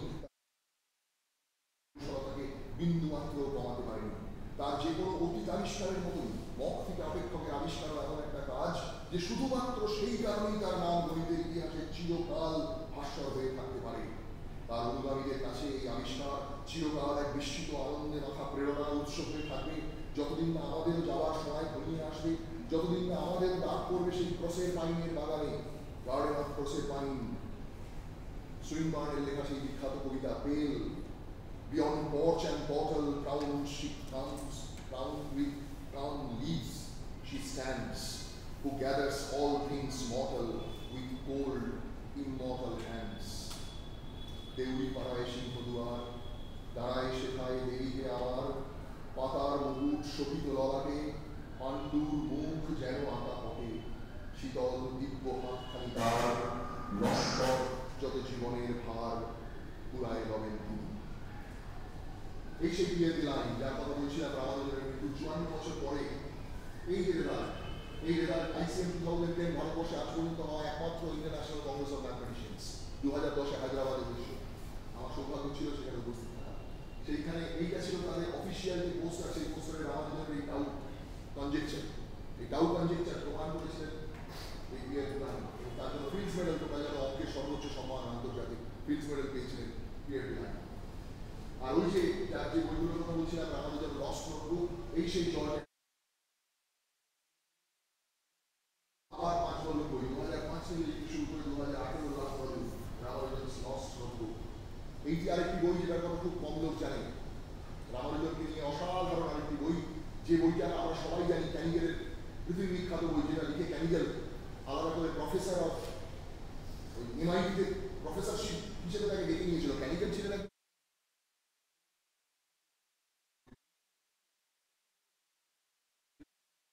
সেই সমস্ত ভাষায় যেগুলো ট্রান্সলেটেড হয়ে গেল, যে প্রফেসর অফ সায়েন্টিফিক রাইটিং এই পোস্ট ক্রিয়েট করে এমআইটি তাকে ডেকে নিয়ে গিয়েছিল এবং শেষ দিন পর্যন্ত ওনার চাকরি জীবনে উনি এমআইটিতে প্রফেসর হিসেবে কাজ করেছেন, রবার্ট ক্যান্ডেল। কিন্তু সেই বইতে যা আছে প্রায় অলমোস্ট এভরিথিং আছে এই বইতে, কিন্তু আনফর্চুনেটলি এই বইটা কতটুকু জানি না।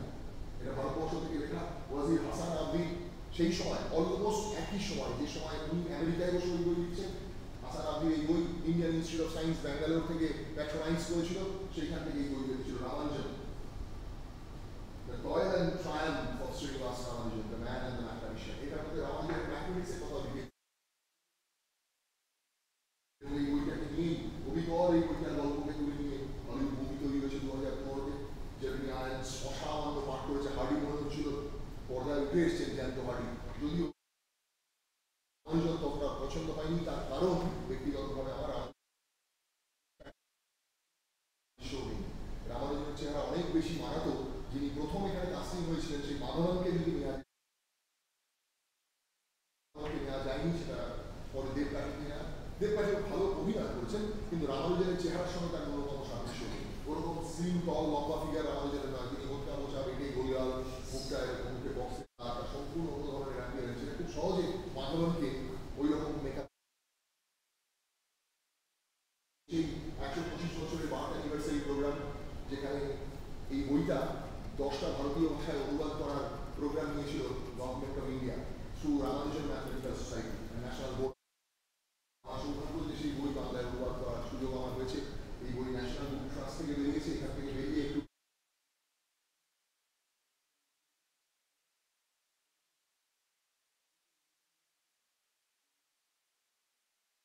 রয়্যালটি ফান্ড আমেরিকায় বসে থাকা এর মূল অর্থাৎ আমি অনুবাদক হিসেবে এককালীন ফি পেয়েছি অবশ্যই, কিন্তু রয়্যালটি পাই না। সেই জন্য আমি গলা উঁচু করে সবাইকে বলি যে বইটা কিনে পড়ো। 20% ডিসকাউন্ট ওরা সবসময় এই বই দেয়।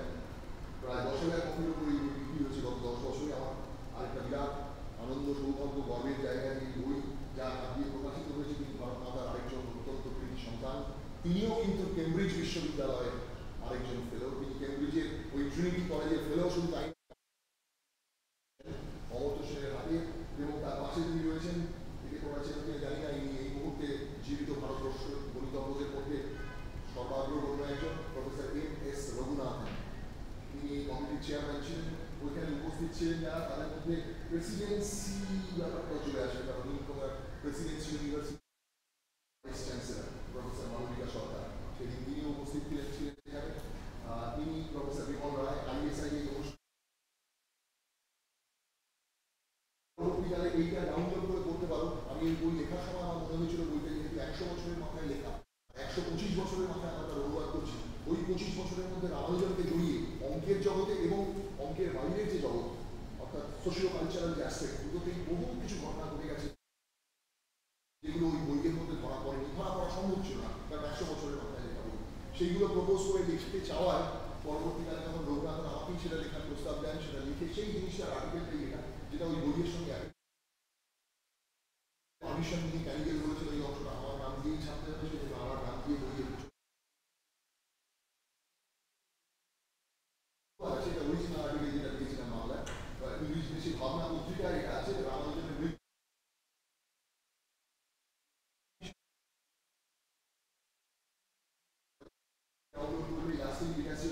ট্রান্সেন্ডিং ক্যানিকেলস ক্যানভাস, এটা একটা প্রায় 40-42 পাতার একটা article.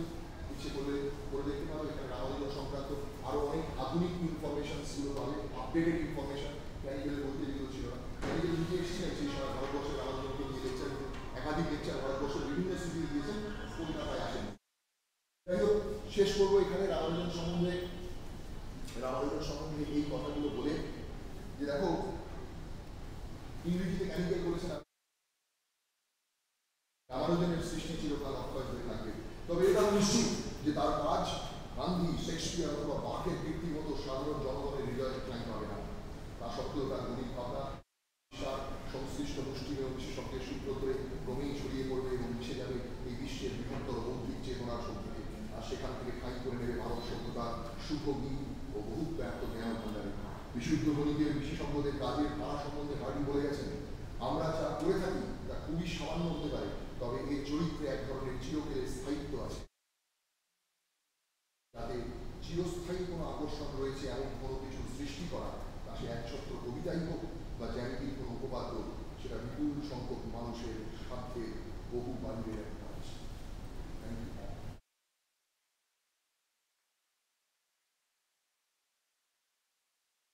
It was an amazing talk. We have time for a few questions.